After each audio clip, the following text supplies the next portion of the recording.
and remote at the Tailpipes and Tacos Cruise-In at the Loopy Tortilla Tex-Mex in Katy, Texas.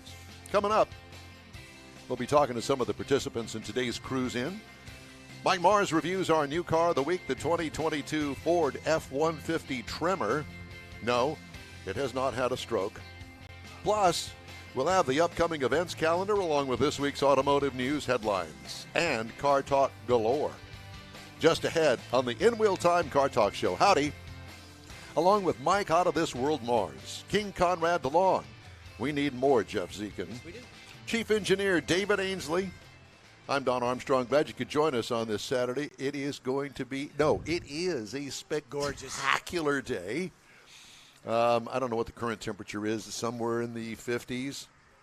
Going to go up to mid-70s today. You know, one of the first things I learned in broadcasting, never eat right before you go on the air. I can't help it because the tacos are so good here. This is Tailpipes and Tacos. It is. So we can eat the tacos, but not the tailpipes. Well, if you want to get down there and go for that tailpipe, you just go for it. Well, it looks like Andy Miller brought Laureline with him. That Ford panel van. Yeah. Good morning, gents. How's everybody? Hunky-dory. Glad Good. to be here. Yeah, it's wonderful to be here. A beautiful day.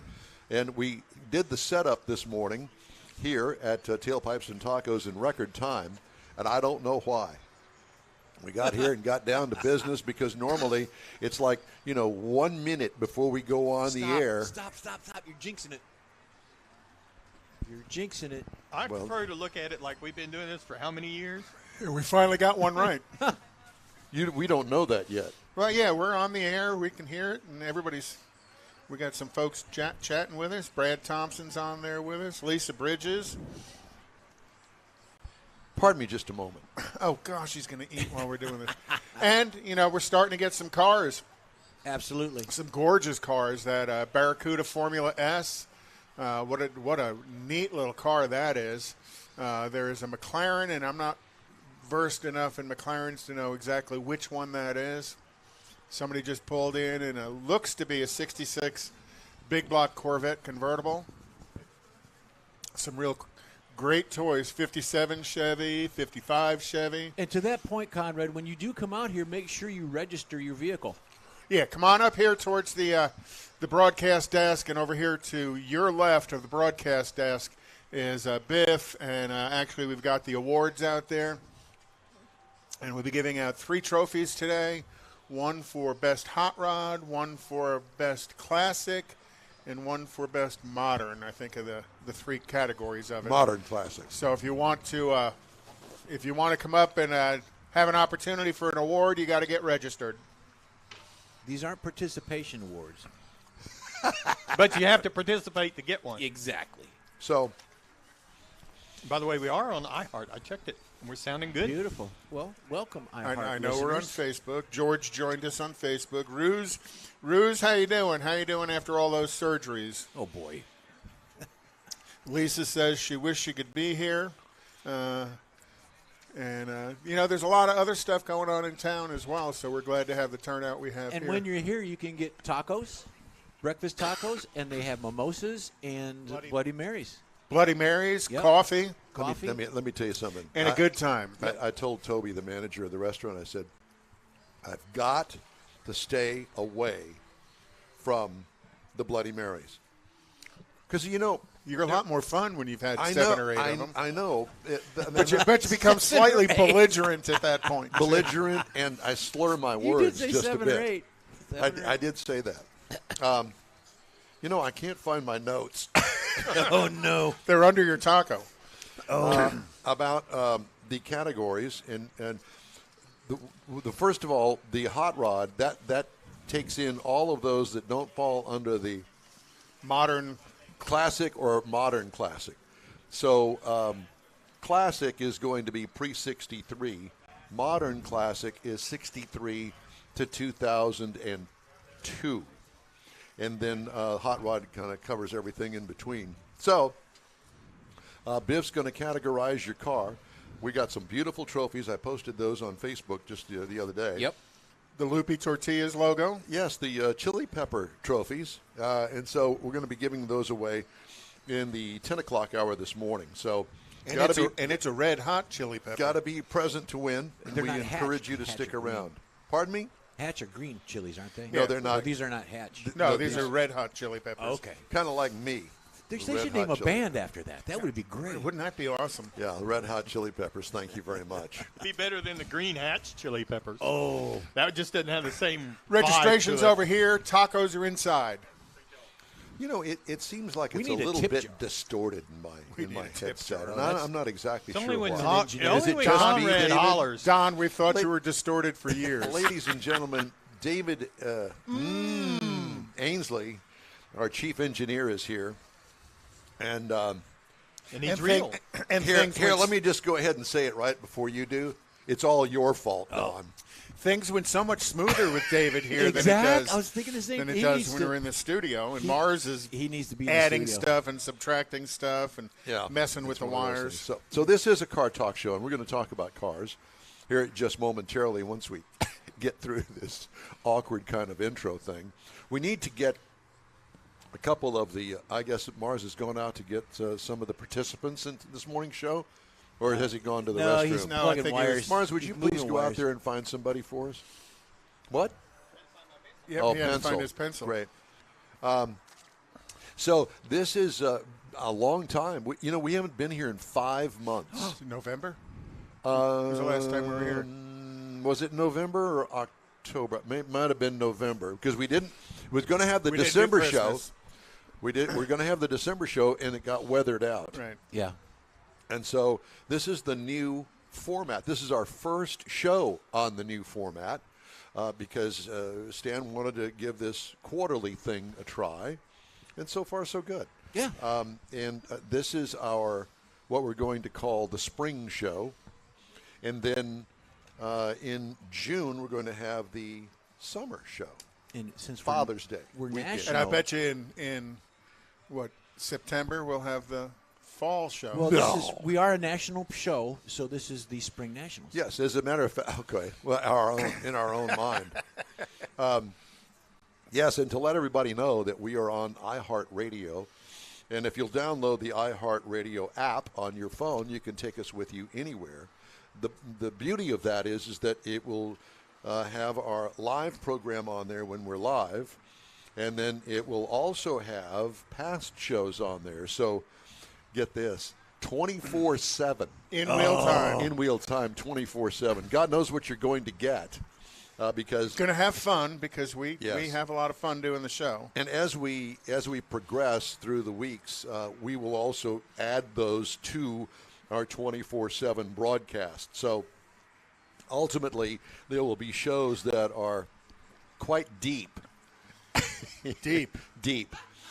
We go deep here? I thought we were all very topical. Yeah, well, You having a problem there, Don?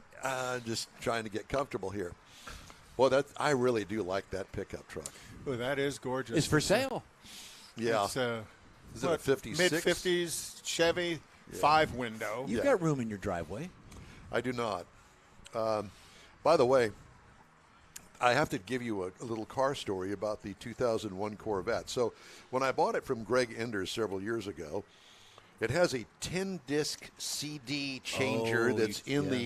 in the baggage compartment in the back of the Corvette, hidden underneath. Which was the top-of-the-line feature of those days. There was an And the option. placement for it. It was an option, and it has never worked. And I thought, no big deal. I don't Kinda really like care. its owner. Really don't care about it. So I've decided that I'm going to use that area back there. It's kind of a well, if you will, back behind the bumper. And the problem is that 10-disc CD changer sticks out in the well. It's bolted to the side of the well. And you get back there and you take the cartridge out of it and put new CDs in it and stick it back in there, and you leave it alone, and you advance it on the radio and the dashboard. Right. Well, I want to take it out of there because it Takes up space. It takes up space, and I really want to put an ice chest back there. And to do that, it takes up too much room. So I thought I'd just take it out of there. So I take it out of there, and I have to unbolt it from the bracket, okay? And the bracket sticks out in there, and I'm thinking, it's going to be a pain. So to get now you're going to unbolt the bracket. I haven't done that yet. So I took the CD changer out. I'm going to go, well, let me see why this thing's not working. You know, I can't leave it alone, right? Investigative. It's not So plugged in. I take the cartridge out, and I look in there, and there are 2 CDs stuck in there, thinking, oh, that's what the problem is. So I fart around with it for, I don't know, an hour, dig those 2 CDs out of the thing, and thinking, it's going to work now. Not.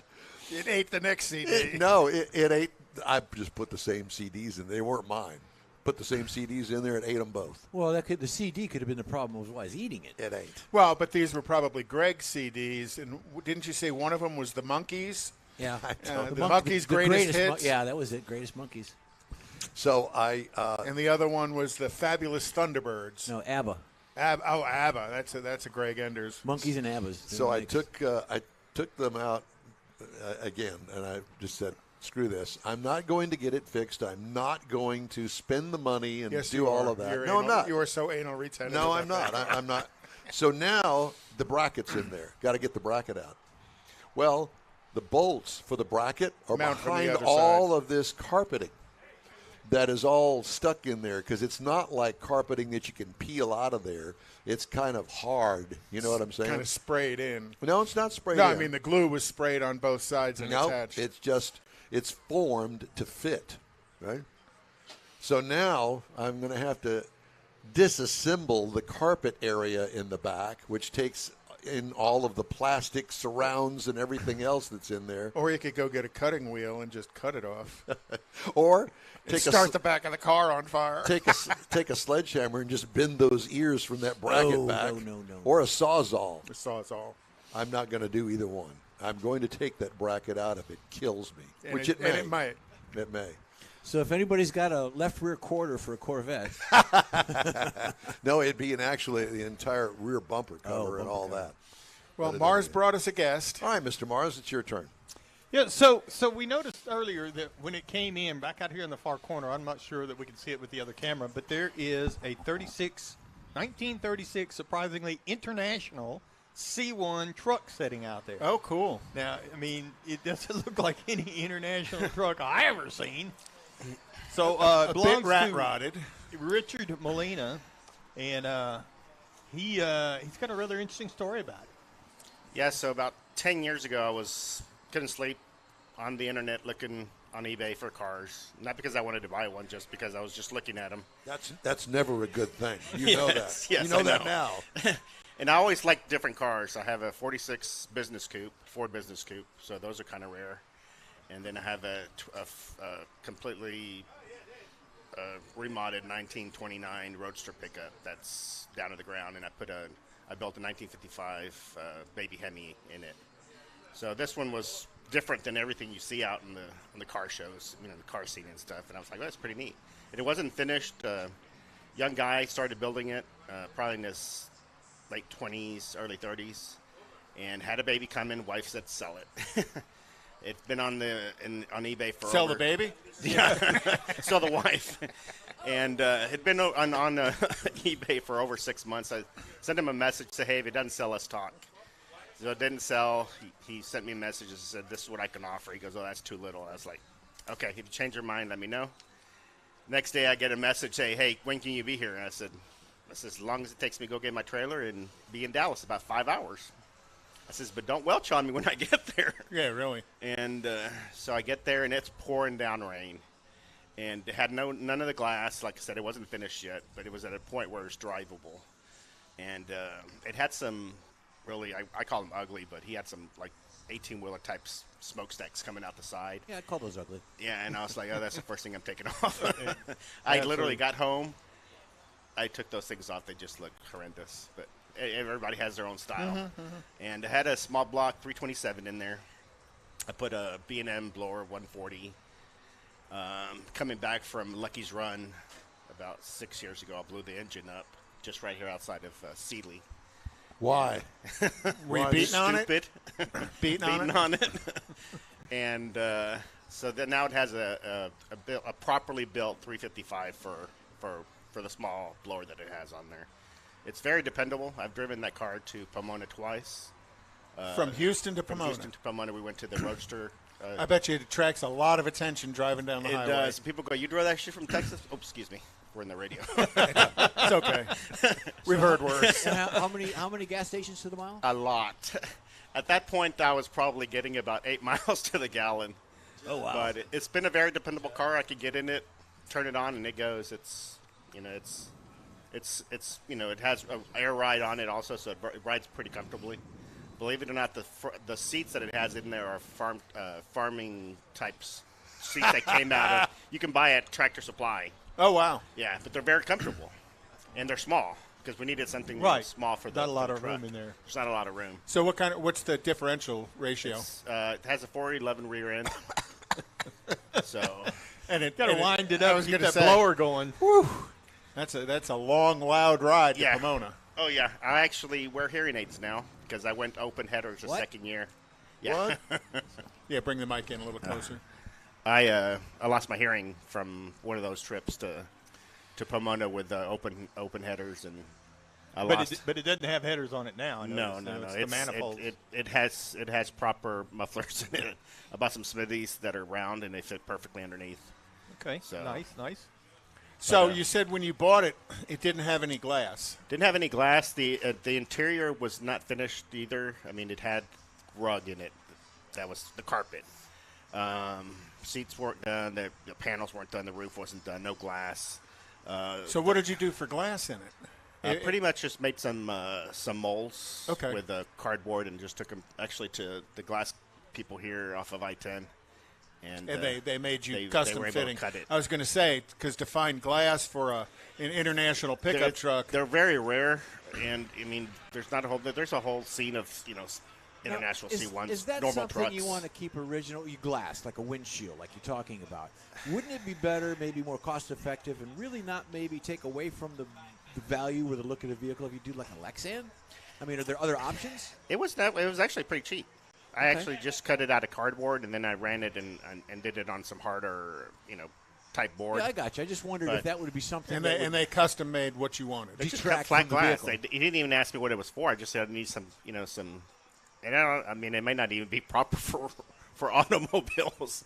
I mean, I'm sure it shatters and it just because it's still laminated type glass. But They make that stuff at like Home Depot, don't they? Like the piece of yeah, No, Jeff. one of the kickers is I couldn't find the roll up and roll down Cranks. mechanism. Yeah. So I ended up having to put electric. That was the only thing I really didn't want to do, but I had no option. I even looked at the 32s Fords to see if I could modify it and without doing Couldn't a bunch fit of it. cutting and welding, and I was like, then I was thinking, okay, if I start doing that, I'm going to warp the tin, and I was like, I don't want to go that route. So I ended up just putting electric That's not windows in bad. it. Yeah. Well, the truck really catches your eye. Yeah, I it's mean- different, yeah. And we do. Well, if those that are watching, I kind of move the camera over to that area. You can see it in the corner. Yeah, you could see it. Yeah. And the cool thing is, when you get to looking at it, that B&M, it's one of the old schools, the small one with the big long Yeah. snout to get out there in front of it. So it really looks like it fits the vehicle. The era. Yes. Yeah, and they're rare. I mean, of course, B&M doesn't exist anymore, so it's hard to get parts and stuff. So whenever I see stuff on eBay or wherever, I try to buy it just because you can't find it. Or it's way too expensive. People know what they have, and they're like, I know what I have.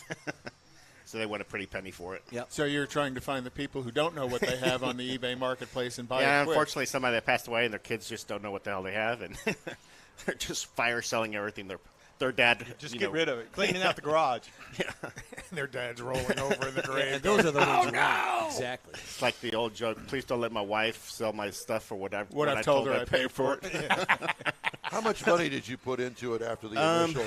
I probably, well, not including the blown-up engine, I've probably put in probably close to 10 grand. So That's not bad. No, not I mean, at I all. bought it for 18, and I put probably 10. I mean, I could have saved 6 of that from the motor that I blew up, but Yeah, but still, that's not bad to have such a cool looking vehicle. Yeah. Because I'm sure everywhere you park, people come to talk to you Yeah. about the car. Yeah. Kind of like us. Yeah. Did you mention what the transmission was? It's a 700R. with a 700R. 411. And I've actually taken it to the track in Temple when the nostalgic races are happening there, and I'll just put some drag racers on there on the rear and take it down the track. And what kind of times? It's slow, but it's fun. It's fun. It's probably mid-10s. That's not bad. That's not slow. Well, Danny, a my street car? Danny, my neighbor, he's that with the 72 with the Yeah, he 55? has a 55, and he races a Studebaker, and he's got like 800 horsepower in his. And I'm like, dude, that body and frame can't handle 800 yeah. horsepower because more power. He wants more horsepower. He's been racing since he's telling me stories that when he was 15, 16, his friend's mother bought a brand new 55. They took the engine out of the V8 out of it over a weekend, put it in a junker to go race it, and then put it back without her knowing.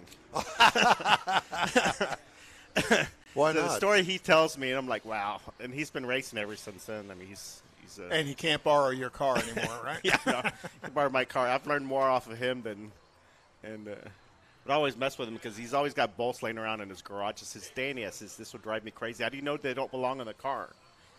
He just kind of shrugs his shoulder and he goes, It's leftovers. Yeah, always leftovers. leftovers. I always had leftovers. Exactly. Yeah. Hey, man, it's great to talk to you. Thanks Yeah, so much for no stopping problem. Thank by. you, We guys. appreciate it. All Good right. luck in today's competition. thank you. Yep. All right. Thanks for being with us today. We are at the Lupe Tortilla Tex-Mex out here on the Grand Parkway at Kingsland Boulevard and in Katy. And we invite you to stop by. We're here till 11 o'clock this morning. This is the Tailpipes and Tacos Cruise-In, and this is the spring edition.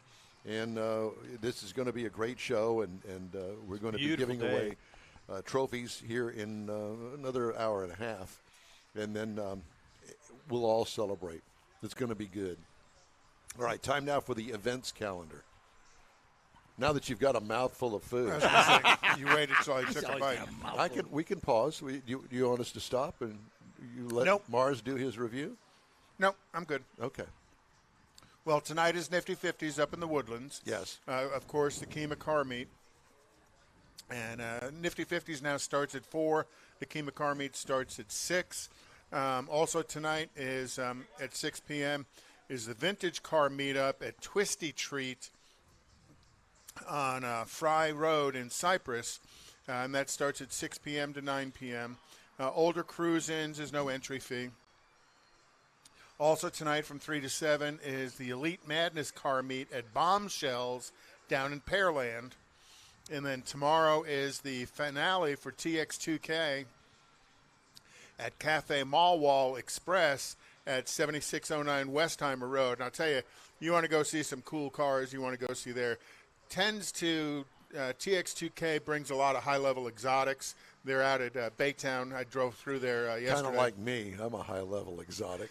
You're exotic. Well, exotic, yeah. We'll I go don't with know. that. Are you high? You're not level because you're kind of bent. Exotic dancer. It's like a carrot. They have pills for that. So, if you want later today or tonight, go out to TX2K. And then tomorrow at noon to 3 p.m., Cars and Cocktails at Clutch Bar on Washington Avenue. How do you do cocktails? Well, let's not even get into that. Yeah, let's not get them.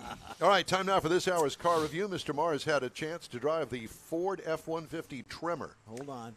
Yes, sir. No, Go. we're not holding on. Review. Just go ahead, So Mars. the F-150 Tremor, this is based on the 4x4 Super Cat, or Super Crew, excuse me. And it's a new design in 2021, which represents the 14th generation of the F-150, which I know it's been around a while, but I didn't realize that. It comes in 6 primary trim levels, and then the Tremor and the Raptor are additional trim levels that you can get on it. So we had the Tremor, 4-wheel drive package. It kind of sits in between the 4x4 and the Raptor. It's kind of a luxury type off-road vehicle before you get really into the full-blown off-road. So it's a full-size half-ton pickup. Seats 6 passengers with a proper front seat, bench seat. Now it has the new grille up front on it, and it's got a Tremor orange stripe on it, and it's got a lot of touches on the badging that are in that Tremor orange to give it that special touch. Got LED lighting, fog lights, automatic headlights. It's got a power tailgate with a power lock. So when you lock the doors, it locks the tailgate as well. And then it's also got the tailgate step on it. And this one came with the Pro Power onboard system. Now, this is a 2-kilowatt generator, kind of like a hybrid system that you can use it. You can plug into the bed of the truck. You can plug into power tools and things like that up to 2 kilowatts. There's 2 higher levels, but we had the 2 kilowatt set up. We also had the optional 36-gallon fuel tank on this vehicle. Did it need it? Not when I was driving it. I mean, it'll easily go, I think it had a 600-mile range or something on it, close to it. I mean, it's like $140 to fill it up. Today's market is probably $200. And we happened to be rolling on the 18-inch alloy wheels that had the dark spokes on them, so it was a really nice touch to go with the darker color vehicle that we had. Now, inside this vehicle, we had the 8-inch center screen on it, but there's a 12-inch monitor that's available. So you're sitting in some black leather seating, and the front seats are heated and cooled, and you can reach up and touch the center stack, and that's where you're going to find your 360-degree camera that you can see all around the vehicle whenever you're backing up. And we also had the B&O Unleashed sound system. Now, this is an 18-speaker sound system inside this. It used to be a railroad, didn't it? The B&O Railroad? Yes, it did. A monopoly. I think B&O stands for Bang & Olufsen. Yes, it does in this case. In this case. Yes. So, also, it's got a 60/40 rear seat that lifts, but underneath that, they've got kind of a fold-out partitioned storage area that otherwise it's a flat floor, which I really like the flat floor back there, unless you decide to use this for that storage system. So it's got a lot of room on the inside of it, and the front seats recline way back. Now, to make this go up How would front, you know that? Well, I had to test it. Did you sleep in the truck, Mike? No, I did not. You slept in the truck. No, I did not. Yeah, you did. No, last week when I came Becky, to the studio. he slept in the truck. She knows. She's the one who kicked him out. Yeah, that's right. Just got tired of the couch. So we had the 3.5-liter Ecoboost V6 Turbo. Now, this is part of it had the hybrid system, the mild hybrid system, that because of the power boost system that's on it. And altogether, it's like 400 horsepower, 265 pound-feet of torque. And it's backed by a 10-speed automatic transmission. Now, you can rig this vehicle up to it'll tow 12,700 pounds. And a haul rating is like 1,700 pounds. So it's easy half-ton truck. Fill it up with the stuff. EPA says you should be looking for about 16 miles to the gallon in the city. You should be looking for 20 on the highway, combined 18. Now, I got 16 over the 323 miles. Yeah, Did you really? Yeah, I did. I'm surprised. Well, I made 2 trips to Houston, so I had a lot of highway miles Just set on the it. cruise on it. Yes, exactly. And what I really liked about it was the 10-speed. It's backed by that 10-speed, and it doesn't have to hunt for gears. You really don't notice there's 10 speeds there. Even when you step off in it and it starts downshifting, it jumps so many gears and does it so smooth that you really don't notice there's that many there. Now, the base trim price on this vehicle is $49,505. However, because we had the trimmer package added onto it, and that's basically all that was added on top of it, it did push it up with a hybrid system and everything else. $69,005 is the MSRP is driven out. If you're looking for something to compare it to, you might look at the Ram 1500 crew cab. It's going to start at $35,600.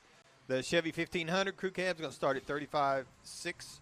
The Tundra even starts at $33,300. So depending on where you're at, I didn't go in and get the 4x4 packages and all that other stuff, but the base price on them is all pretty well the same once you get in that full-size pickup truck level.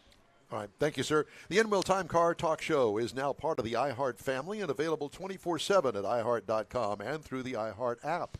Just look for In Wheel Time Car Talk. We will stream on Facebook, YouTube, Twitch, and InWheelTime.com too. Heck, we're everywhere. In Wheel Time Car Show continues right after this quick break. Father's Day weekend, Saturday, June 18th, 2022. It's the next Tailpipes and Tacos Cruise In, and you're invited. Tailpipes and Tacos Father's Day edition will be at the same Loopy Tortilla in Katy, 8 to 11 a.m. on Saturday, June 18th. It's the only place cruisers compete for trophies and other prizes. Enter your vehicle for Best Hot Rod, Best Classic, and Best Modern Classic. Tailpipes and Tacos is Houston's coolest cruise-in and is your opportunity to see the best hot rods, show cars, classics, and resto mods, and get Loopy Tortilla breakfast tacos and adult beverages. There's no entry fee, and cars will automatically compete for custom Loopy trophies and other prizes. It all happens at the Lupe Tortilla Tex-Mex in Katy on the Grand Parkway at Kingsland Boulevard, just south of I-10. Kick off summer with Tailpipes and Tacos Father's Day edition, Saturday, June 18th. The In Real Time Car Talk Show will be there too. Celebrate Father's Day, the start of summer, and the return of Tailpipes and Tacos. Saturday morning, June 18th, 8 to 11. We'll see you then, weather permitting. Mecum Auctions, the world's largest collector car auction company, returns to Houston March 31st through April 2nd at NRG Center. Featuring 1,000 muscle cars, Corvettes, trucks, customs, and more. Broadcast live on Motor Trend TV and Motor Trend Plus. We welcome everyone to Houston to bid in person, and enhanced online bidding and telephone options make it easy to join the Mecum experience from anywhere in the world. Register to bid now at Mecum.com. The In Real Time Car Talk Show is now part of the iHeart family. Now you'll have access to 24/7 Car Talk anytime you need a fix. Just download the iHeart Radio app and ask for In Real Time Car Talk, and there we are. Be sure to save us in your iHeart library for instant access. No matter where you are, you have the best Car Talk Show right on your PC, laptop, or mobile device and never have to worry about finding us again. Of course, you can always get access to our video and audio streams via InWheelTime.com and your favorite podcast channel, and all of this is free to you. From the iHeartRadio app, you'll not only hear our Saturday morning live show, but the best shows of the past, updated weekly. Never miss a minute of up-to-date new car reviews, pre-owned reviews, Conrad's Car Clinic, informative interviews, automotive news, and the most fun car talk show on the planet. Just download the iHeartRadio app, search for In Real Time Car Talk, save it to your library, and with a tap of the icon, you'll be in touch with your favorite Car Talk team. In Real Time Car Talk, streaming now on iHeart.com/InRealTimeCarTalk. Welcome to the In Real Time Car Talk Show on iHeartRadio. Today, coming to you live and remote from the Tailpipes and Tacos Cruise In at the Lupe Tortilla Tex-Mex in Katy, Texas. Coming up, more guests from today's Cruise In. Plus, we got the stories making automotive news headlines this week. Howdy, along with Mike Out of This World Mars, King Conrad DeLong. We need more Jeff Zekin. Yep. I'm Don Armstrong, and let's not forget all wired up David Ainsley, our chief engineer. That's David Ainsley. Thank you for joining us. It's an absolutely stunningly beautiful day. It is. Blue skies. Somebody had mentioned on the internet that they smell smoke. Well, that's because of fires up in north central Texas that are blowing this way. Or you're just so hot. No. I am hot. Did you find that funny? Yes, I did. He thinks you're hot, too. That's the scary part about it. But the wildfires up there in central Texas, a number of local North central Texas. Yeah, a number of local fire departments are up there fighting them as well. Yeah, it's huge, from what I understand. Apparently, yeah. Last night was 38 to 40,000 acres. Yeah, made the national evacuating news. a couple of Single-digit towns. percentage, 2 or 3% contained. Well, at any rate, mess. just wanted to tell everybody that it is currently a beautiful day here at Tailpipes and Tacos. We invite you to come on out. We're here till 11 o'clock this morning, and trophies will be awarded in the 10 o'clock hour, and then everybody can be on their way afterwards. Stan Holt's got some beautiful, really cool chili pepper trophies that are going to be handed out for best hot rod. How do you get those trophies? Best I'm sorry? How do you get those trophies? You got to register. Yes, you have Yes, to you gotta register. register. Right up there at the registration desk. Nice try, Jeff. Just trying to, for folks that You don't could know. have just go ahead and said that. Well, I wanted you to do it. And then a cool range of cars are here. You know, some cars from the 30s and 40s all the way up to Brand new. McLarens. An Aventador came through. There's a 2022 Cadillac CTS-V Blackwing out in the parking lot, too. Is there really? With a I six-speed just drove With a it. six-speed manual with gearbox. a six-speed manual. So it has a wing. millennial theft deterrence It's system got a on wing. it. Oh, there you go. And then a stunningly beautiful red 57 Chevy. And a lot of people in the Houston car scene have seen Michael Brown's car around, because you tend to make a lot of these events here in town, don't you? Every now and then I do try to make a few. Every now and then. Well, Michael Brown, it's good to see you, sir. Thank you so much for stopping by and sitting over there while we carry on this foolishness here. We appreciate you. Oh, thank you, Don. Yeah. So tell me about your car. How did obviously a 57, Obviously. and how long have you owned the car? I've had the car for about 5 years now. Yeah. Found the car in the Dallas-Fort Worth area. A gentleman up there had started the restoration on it, was not able to finish it. And at that time, I had had a 60 Impala convertible, was ready to move on to something else with air conditioning, power steering, modern suspension. Which the other car didn't have. Yeah, right. No, yeah, didn't have any of that. You know, there's only, 3 days a year you can enjoy a convertible in Houston? Yeah, right. Well, I figured that out. So anyway, we found this car. We brought it back to Houston. And from there, we just started building upon that. Luckily, I knew Jeff Cameron and Dooley out there at Dooley & Sons in Magnolia. And basically just took the car to him at that point. Now, I mean, obviously, we've done things over time. You know, you spend a little, save a little. Oh, yeah. Spend a lot, save some, spend a lot, save some. And so anyway, so we started with the suspension. We put a Rytec Street Grip suspension on it to where the leaf springs underneath, you take the old 70-pound leaf springs off, and the leaf springs only weigh about 8 pounds on this new Oh, setup. wow. Are they composite? Composite leaf kind of like a springs. Corvette. Exactly. And then it's got the adjustable shocks on it where you can set your ride if you want firm or soft and stuff like that. So it takes a little bit to kind of get the dial it in. Dial it in, correct.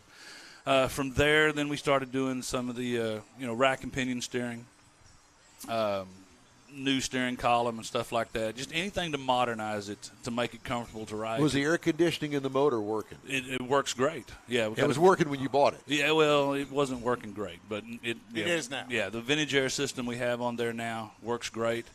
I mean, we tried to do everything we could to get my wife to ride in the car. Obviously, that has not worked. Why? Well, she has bad memories from that Impala.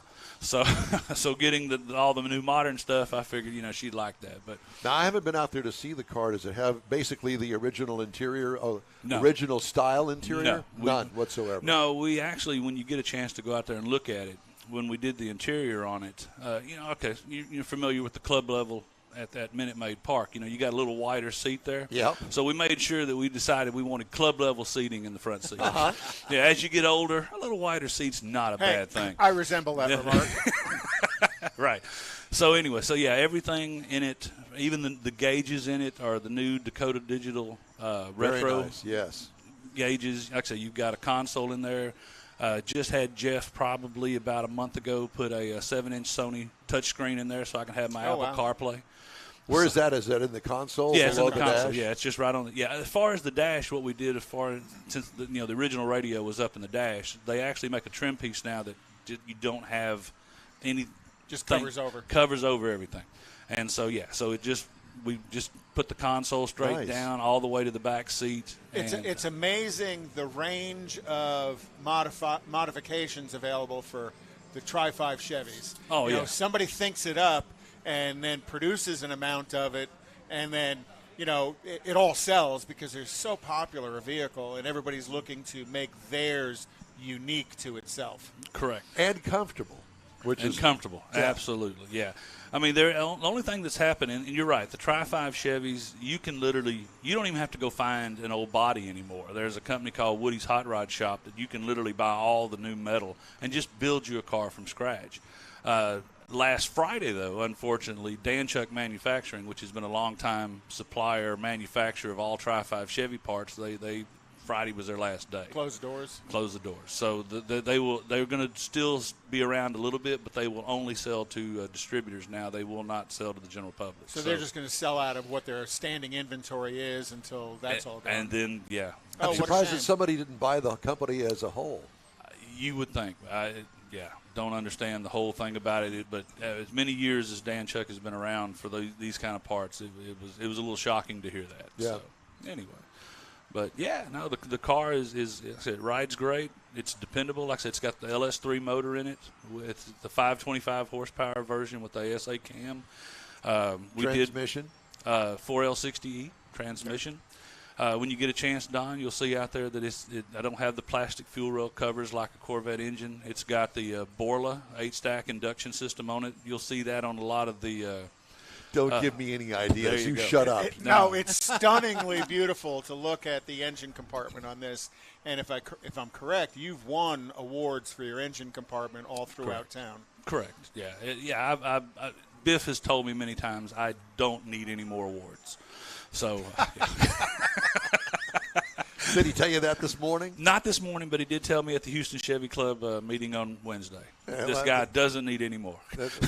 But, I mean, hats off to you. That's a real accomplishment. Sounds like a little jealousy. Yeah, well, you know, I tell people, I mean, I'm not very good at golf. I mean, I try not to play that Army golf, you know, left, right, left, right, left, right. But nonetheless, I mean, I just don't really have any other hobbies besides my family and my kids and my car. Yeah. I got 2 dogs, too. So. Are you retired? I'm not retired, but I'm trying to get there desperately, Don. What do you do for a living? I am I'm a field sales manager for Packaging Corporation of America. We're the third largest paper company behind Wrx International Paper and PCA. I handle the Houston, Southeast Texas area for them. What do you make, boxes? Yeah, and make stuff? Boxes, absolutely. Sorry. Yeah, but absolutely. Make any boxes, displays, any type of packaging, custom packaging that you're looking for. That's pretty cool, though. It is. It is because it creates no 2 days are the same. Yeah. Every day you have someone that has a new project or a problem or anything like that, and you're just always dealing with it. It's kind of like radio and TV. Trust me, Don. I remember you many times. Look at that traffic on the Pierce Elevated. Don't go by there for the next 5 years. Yeah, that's exactly. And it's still that way. And it's still that way. That's right. Yeah, exactly. So, yeah. Well, and that makes it challenging. Well, that's good that you got something to do. That's right. Got something to do. But you're always tweaking the car, though, too. It doesn't seem, at least as I follow you and I follow the car, you may be satisfied, but there's always a next piece of the project on the car. Absolutely. Yeah. So the way it works is, you tell your wife this is the last thing you're going to do. Yeah, right. Even though you know you're not done. And the parts are already on the way for the next parts. one. It's that old saying. We fear that when we die, that our wives will sell our cars for what we told them we paid for it. You know? Yeah, right. Well, I want to be there when she sells yours because I'm going to buy it. Exactly. So, yeah, we're always tinkering. I mean, I am to the point that there's not too much more left to do. I did fly out to. He said that. Yeah, He there's actually not said too that. He didn't mean it, though. But, I mean, I did fly out to Scottsdale probably about a month ago looking for a 57 Nomad. So I'm kind of This one's kind of I've actually, in a way, I went a little too far with that one because, I tell my buddies if there's a 30% chance of rain, there's a 100% chance I won't be there. But so if I had something maybe a little dialed down that, So as far as Tri-5s go, I'm assuming you're a 57 fan. I like 55s too. Okay. 56s was kind of always that stepchild of the 3, but I like 56s. But if I had my choice, a 55 or 57. See, I like the Nomad thing. It takes me back to New Bomb Turk and the Pie Wagon. Right. And Stardom. Volare. Whoa. Cantare. Oh. Shut up. We're bonding right That's now. right. We're bonding. That's right. Yes, you are. But, yeah, I think that we could probably do better. I think, the Pie Wagon was rough. Let's just, and I've seen pictures of it, and it was rough, but it worked for the movie. Right. But I think a really updated, modern version, same car, right, but a modern version of it, kind of like what you've done to this, would really be nice. Exactly. We could even have I know somebody that does real well with those wax figures, and we could get a wax figure of Fran Drescher in the back, laying down back there. Absolutely. Come on and take me. Oh my God, I'm so ready. Take. Did you? No, don't go there, Don. We are a car show. That's right. So, are you planning on doing the Hot Rod Tour of Texas? I am not. I'm busy. Timing. Timing is not good this year. Well, I am. I'm going to take the Corvette on the Hot Rod Tour of Texas. Okay. I hope that it holds out. Oh, it will. Well, you've been prepping it for a while. You knew you were going on it. You've been doing some things to get it ready. But you put miles on this car. This is not though you don't drive it in bad weather, it is not a trailer queen. In the 5 years that I've had it, I'm pushing about 12,000 miles. Wow. The car. Good for you. Yeah, I say it's only been trailered in the very early days when it would break down or something. But now, I don't own a trailer. So, my goal this year, and I'm already signed up and everything, is to take it to Bowling Green, Kentucky for the Tri-5 Nationals. Oh, wow. So if I can make that trip. When is that? I think that's in October. That's a beautiful time of the year. I'd like to go. Yeah. Well, in October you're going to get color change up in that part of the in that part of the country as well. Right. So it's going to be a fun drive, and that whole. I used to go to Bowling Green a lot because I was assigned to the assembly plant there, and that whole. The drives around there are wonderful because it's hilly and curvy and just such a fun place to visit. Well, we got a Sonny Bennett, if anybody knows Sonny. Sonny and I are going to go to a Tri-5 show up in Pigeon Forge. Okay. Dolly Parton. Parton. I'm not going to take my car. He's got a 55. I told him. He said, "You want to go?" I said, "Well, if you drive, all right." And we've done another trip like that once before where I rode with him. So yeah. That'll make it's neat just to get in an old car like that you know that you can get there and get back. And I don't have that. Will my car make it? Nah, I ain't worried. His car will make it. He's just being a baby. But again, when you take that kind of a trip in a car like that, it's to me, it borders on dangerous because everybody pulls up next to you, absolutely. Gets the camera out, and they're kind of weaving while they're trying to take a picture of your car. You see them coming. You look in your rearview mirror and you see the guy swerving in and out, and here he comes. It's like, oh, my goodness. Oh, yeah, he's going to cause a wreck just trying to get here. Yep. So. Well, thank you so much for stopping by. Yes, sir. Absolutely. It's great to talk to you. And Strokers is? Just a little car club we have here in town, and it's kind of been not many things that we've been able to do in the past couple of years because of the COVID and everything like that. But we're starting to get back out and everything. So you'll see our jackets from here from time to time. Is it an old car club? Well, the other members have 30s, 40s type cars. So my 01 Corvette wouldn't work. No, and I wasn't really sure my 57 would work, but I kept the hood closed so they didn't see the LS3. Kept the hood. Just didn't tell them. Yeah, it doesn't sound like a 265. I was talking to Jeff last night at dinner, and I said, I think that if I were going to get me a hot rod, a real honest-to-God hot rod, I want to put a 6-cylinder in it. Yep. Just to be different. You know what I'm saying? Because we can get the horsepower and certainly the torque out of that straight 6. Well, remember what was the hot rod, the German war helmet? What was the name of that one? Oh, yeah. I know which one you're talking about. That had a Pontiac 6-cylinder in it. Well, I'm familiar with the 235 Blue Flame 6 that Chevrolet turned out for many, many, many years. And I kind of modded it a little bit. I had a couple of one-barrel carburetors on it. There you go. Dual-point ignition, bumped up the cam in it. It ran pretty good, pulled the front wheels off the ground.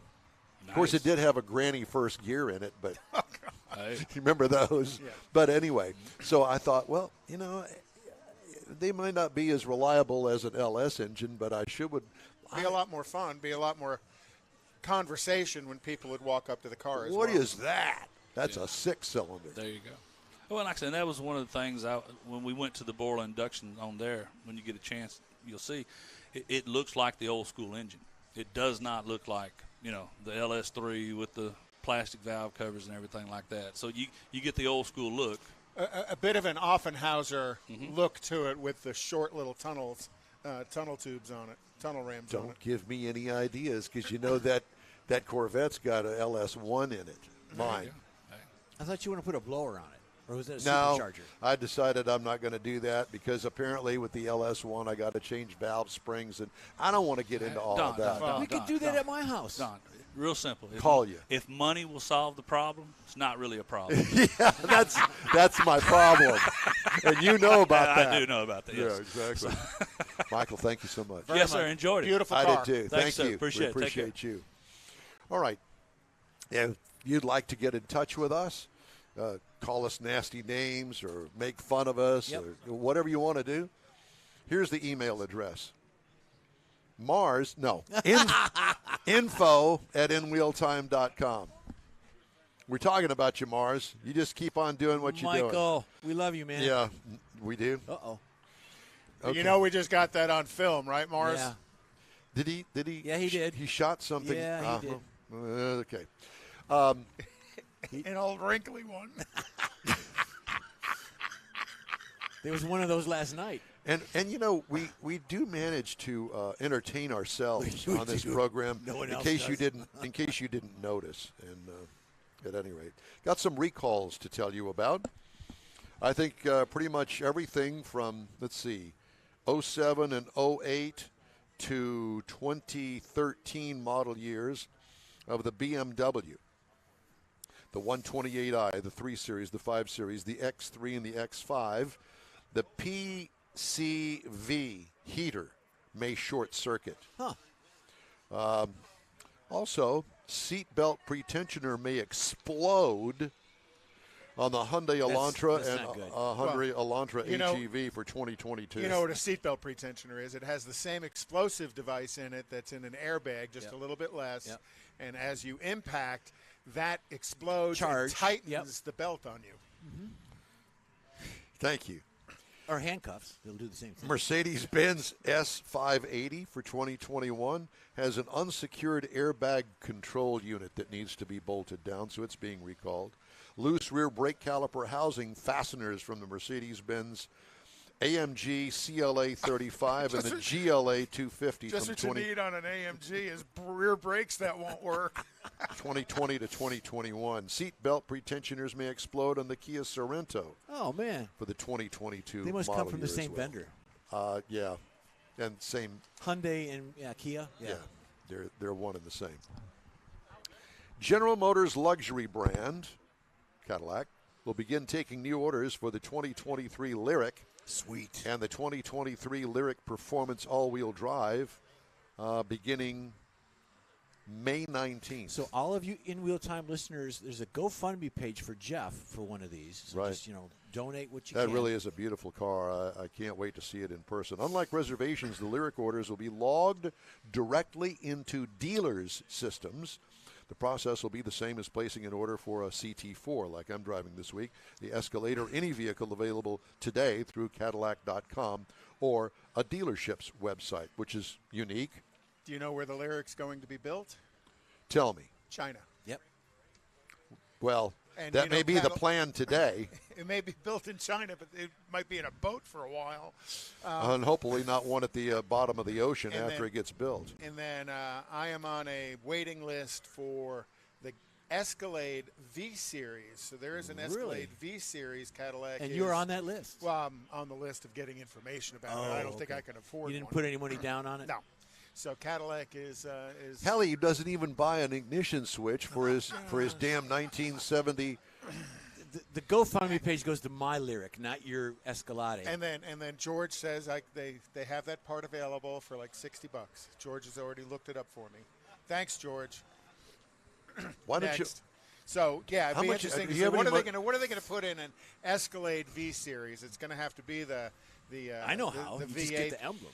Do you have any cash on you right now? Do you have any cash? Why? We need a I have tip credit jar. card. No. Do you have any cash? Why? I'm asking. I did. Why? Do you have it? No, I don't have it. Yes, I do have cash. Do you have $60? I might. Well, you can Give buy me the next $60 round then if you do. Yeah, I was going to say you could buy the next round, could buy and the you could show. also buy that damned ignition switch. Yeah. There you go. So what do you want? Bloody Marys or Let an me ask you ignition something. switch? So, you know, Lazy time. Haven't just there spent the there effort used to on it. be a way to change that ignition switch yourself. It's not that big of a deal. I saw mechanics do it 1,000 times in that model car. Mm-hmm. It's not. It's Are they not hard to available? do. No, it's I know some couple guys that bolts. can get it running without even changing the ignition switch. You can even have the doors locked and they'll get it running. Yeah. Subaru, citing the advent of electrification and other environmental regulations, said it will not produce the WRX STI with an internal combustion engine based on the recently launched WRX platform. That's interesting. So they're gonna EV their supercar. The WRX, with U.S. deliveries of 27,000, up 28% in 2021, is the top-selling compact sporty car with one of the most loyal fan bases across the auto industry. The WRX STI is produced and sold in far more limited volumes. Subaru said it's exploring opportunities for the next-gen STI, including electrification, while incorporating the essence of STI into our next generation vehicles. Are you kidding me? It's ST. I gotta find a charger. So I just don't like that one. understand why would you tick off all of your loyal fans and not put that bad to the bone motor in that car? Well, All three of them. STI is that whole genre of car was built around rally cars. Yeah. And it'd be interesting to see if they can continue to draw those people with that passion with a pure EV. That rally audience. Right. Okay. You gotta Volkswagen. think, EV is all torque. Volkswagen shifting more production to North America and China as a result of the war in Ukraine, and will prioritize China this year, according to CEO Herbert Diess. Are we really picking the better side? The car maker has suspended production in Russia following the country's invasion of Ukraine. Supported by China. In Western Europe, VW Group's VW, Audi, Porsche, and Skoda brands have been forced to reduce output after suppliers stopped production of wire harnesses made in Ukraine. Although I read this morning that there still are some wiring harness manufacturers still producing wiring harnesses in the Ukraine during a war. How they do that, I really don't know.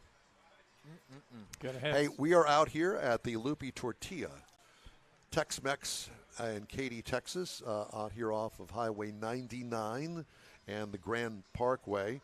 That is the Grand Parkway, and I-10, the Katy Freeway, about a mile south of the Katy. And it's a great car show. We're giving away trophies today. Stan has actually done a fabulous job with those trophies with the chili pepper on the top. Wouldn't that look good on your mantle? Yes, it would. After you've won the classification. And in about an hour, we are going to choose today's winners for that. And we invite you to stay tuned, well, for the rest of the show, because we're going to have more guests coming up throughout the show of the cruisers that have cruised in here this morning. This is the new format, the quarterly format, and this is our first show in 5 months. Can you believe that? Yeah. Because the one in December that was supposed to take place was rained out. The weather was bad. Now, you're going to have the winners of the events on the show, right? Yes, in the 10 o'clock hour. Great. Yeah. And we'll find out about their cars. Yes? We were looking at that GS slowly cruising through the parking lot. 70 model Buick GS cruising through the parking lot. Sorry. Hey, I wonder if that ignition switch in that car would... It's the exact same switch. Well, Just saying. call a tow truck. All right. Actually, I have Haggerty. I need to just him. call them and have them He's tow gonna it take over it to the out. shop. All right, time now for a quick break on the In Wheel Time Car Talk Show on iHeartRadio. Stay with us. Father's Day weekend, Saturday, June 18th, 2022. It's the next Tailpipes and Tacos Cruise In, and you're invited. Tailpipes and Tacos Father's Day edition will be at the same Loopy Tortilla in Katy, 8 to 11 a.m. on Saturday, June 18th. It's the only place cruisers compete for trophies and other prizes. Enter your vehicle for Best Hot Rod, Best Classic, and Best Modern Classic. Tailpipes and Tacos is Houston's coolest cruise-in and is your opportunity to see the best hot rods, show cars, classics, and resto mods, and get Loopy Tortilla breakfast tacos and adult beverages. There's no entry fee, and cars will automatically compete for custom Loopy trophies and other prizes. It all happens at the Loopy Tortilla Tex-Mex in Katy on the Grand Parkway at Kingsland Boulevard, just south of I-10. Kick off summer with Tailpipes and Tacos Father's Day edition, Saturday, June 18th. The In Real Time Car Talk Show will be there too. Celebrate Father's Day, the start of summer, and the return of Tailpipes and Tacos. Saturday morning, June 18th, 8 to 11. We'll see you then, weather permitting.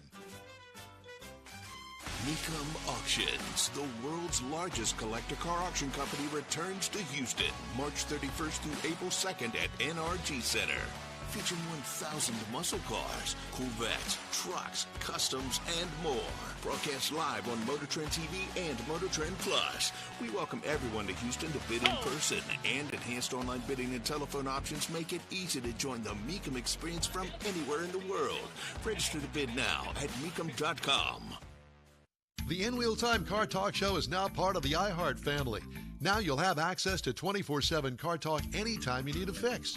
Just download the iHeartRadio app and ask for In Wheel Time Car Talk, and there we are. Be sure to save us in your iHeart library for instant access. No matter where you are, you have the best Car Talk Show right on your PC, laptop, or mobile device and never have to worry about finding us again. Of course, you can always get access to our video and audio streams via InWheelTime.com and your favorite podcast channel, and all of this is free to you. From the iHeartRadio app, you'll not only hear our Saturday morning live show, but the best shows of the past, updated weekly. Never miss a minute of up-to-date new car reviews, pre-owned reviews, Conrad's Car Clinic, informative interviews, automotive news, and the most fun car talk show on the planet. Just download the iHeartRadio app, search for In Real Time Car Talk, save it to your library, and with a tap of the icon, you'll be in touch with your favorite Car Talk team. In Real Time Car Talk, streaming now on iHeart.com/In Real Time Car Talk. Welcome to the In Wheel Time Car Talk Show on iHeartRadio. Today, coming to you live and remote from the Tailpipes and Tacos Cruise In at the Loopy Tortilla Tex-Mex in Katy, Texas. Coming up, talking to some of the participants in today's cruise. Mike Mars reviews our new car of the week. Didn't he already do that? Maybe it's my turn. I think it's your turn. Whatever. Turn the page, Don.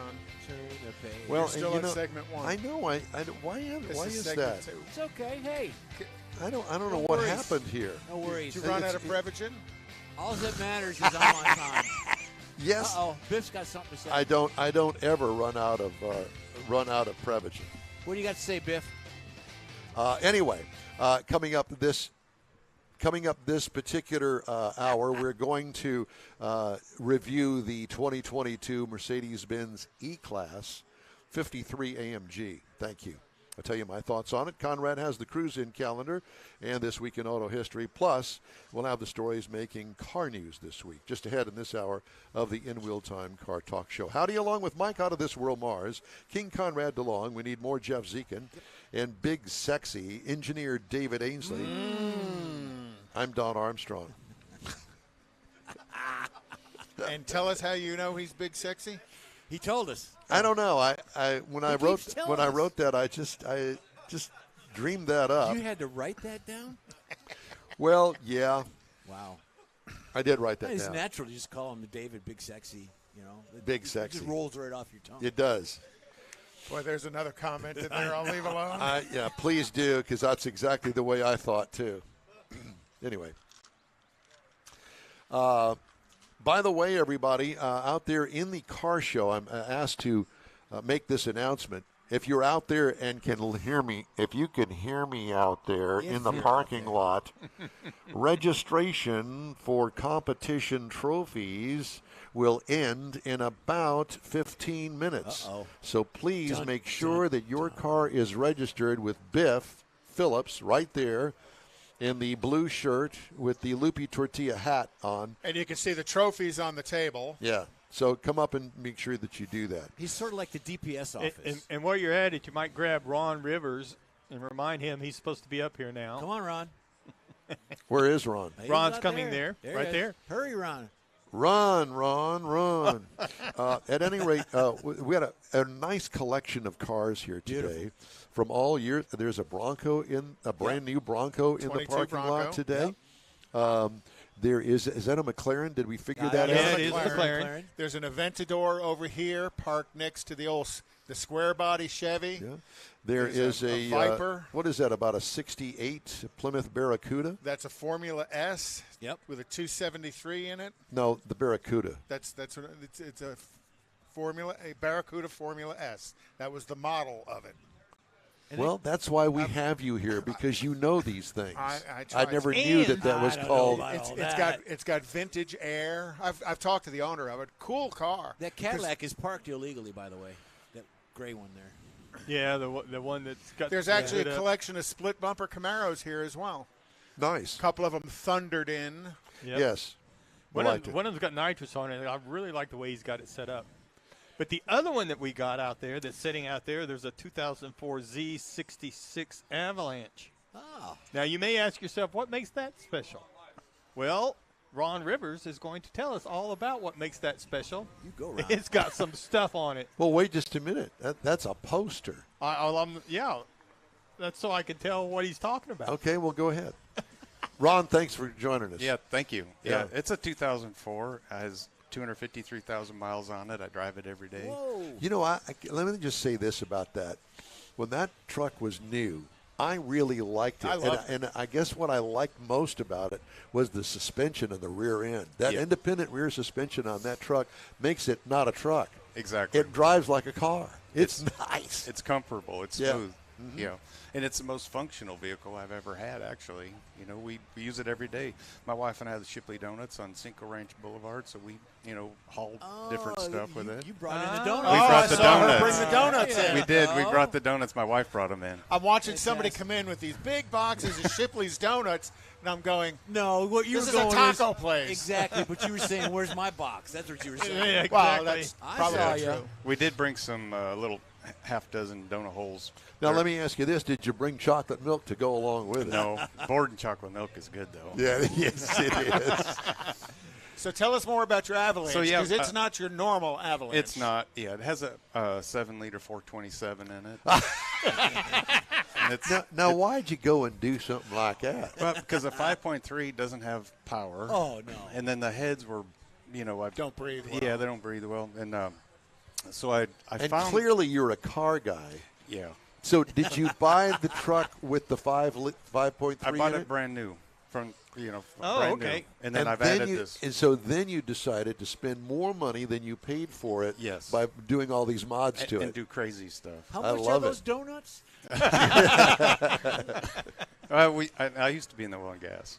Okay. So then one of our customers told me about MTI, Jason, and that's I told him my problem. I don't like this 5.3. I thought, well, we'll rebuild it. He goes, no, just put a 7-liter 427. You'll have 500 horsepower or more, which it did. It dynoed at 516, and but it's And MTI is very well known here in town. Yeah, as Jason did a as great a performance tuning shop. yeah, exactly. So And then you also chose Carl's Transmissions out in Baytown. Yes, to do your transmission. Because at first the transmission, Jason said, well, let's send it to level 10 in New Jersey. Had it rebuilt, came back. It didn't hold up. Then I had another racing shop build the transmission. It didn't hold up. So I called Carl's Transmission. They worked on my Avalanche before, not with this power. And I gave him my little crying story about this transmission. He says, bring it. I'll fix it. And Oh, he yeah. did. And it shifts perfect. Fix it, upgrade it, put all the hard parts in it. Yep. Actually, I do business with Carl's with cool. my day job. So you just ate up the other transmission. They just ate up. Wow. It wouldn't well, hold- because the horsepower. It Yeah. overpowered the transmission. Yeah. And then as you move down, engine, transmission, very famous differential people Oh, yeah. throughout the country, not just here in Houston, Yeah. but Pile Brothers. They did an excellent job because I had to redo the bearings, and I said, oh, what about the traction control? What do you think about it? He says, it's garbage. I said, really? I said, well, what should I put? And he says, put a Detroit True Track, and you'll be done with it. Because those clutches can break, and then you're going to ruin all Right. your bearings. And so I put that True Track, and it has lots of traction. Yeah, that's one of the better Launch things. is pretty good. Isn't Oh, it? yeah. I would definitely do that again. How is that thing going down the road? Smooth. Is it? It's very smooth. And what kind of mileage does it get? But the same as that 5.3 liter. You That's know, not surprising. it's The not- 5.3 had to work really I hard. had to work harder, and it wasn't efficient. But this, you just have power. I mean, it's power. I mean, Out the wazoo. Yeah. Yeah. It has Will it light the power. tires up? Yes. And like from second to third gear, it can, before the other clutch with the other differential, it would actually burn out. But now it'll just chirp. It'll still chirp. Chirping's good. Yeah, That's well, good. Second to Chirping's third gear, Yeah. wide Sure. open throttle, so you're somewhere around 75 miles an hour and Yeah. about 6,000 RPM. I was going to say Yeah, like That is so cool. And then I took 9 hours. I took the interior out and put Dynamat insulation on the floorboard. Oh, Yep. quiet it down. Oh, And yeah. it did. You still get it's got those Dynatech headers, but Still but get it the does roar. it does tone down the road and noise. you still hear the chirp. Yeah, and you still hear the chirp. Yeah. So do you surprise the occasional kid in a Mustang and a Camaro? Well, and it's a true story. I asked this guy in the '68 Camaro. I said, "Did you get stopped for speeding?" The red one racing?" around Yeah. the corner Yeah, with the 'cause- blower on it? Yes, because I didn't know what he had in it, but we were at a buyer store, and I shouldn't even say this, but we ended up. We won't tell anybody. We won't tell Wait her. a minute. You see a blower on a car, and you don't know what he's got in it. Well, Well- no, his is hidden. His I is couldn't hidden. find the Oh, owner, okay, or 'cause I we'd be haven't seen talking it. to him. I Yeah, gotcha. and anyway, he revved this thing up. I was like, "Really, you want some of this?" So, and I have my dog, like all his stuff from Sam's in the back. I was like, "Really?" Bam! I floored it, and that thing. I told Jason at MTI, Yeah, so the stars and the moon were all aligned perfectly because that thing just launched off and it beat him, you know. But a sheriff saw me. Oh. Pulled both of us over. I won't tell all that story, but yeah, don't Was do it that. expensive? It's a good thing not to do. Hopefully the sheriff was nice. And No, I had to, it was $5,000 to make that go away. Oh, really? Now, why did you not use your daily business to appease the police and say, hey, Lifetime Donuts at my Shipley store here in Katy? Yeah, I don't think that's going to work That out. might actually hurt you a little bit. Did you even try? Right, yeah, I didn't try. So I got anyway. donut holes.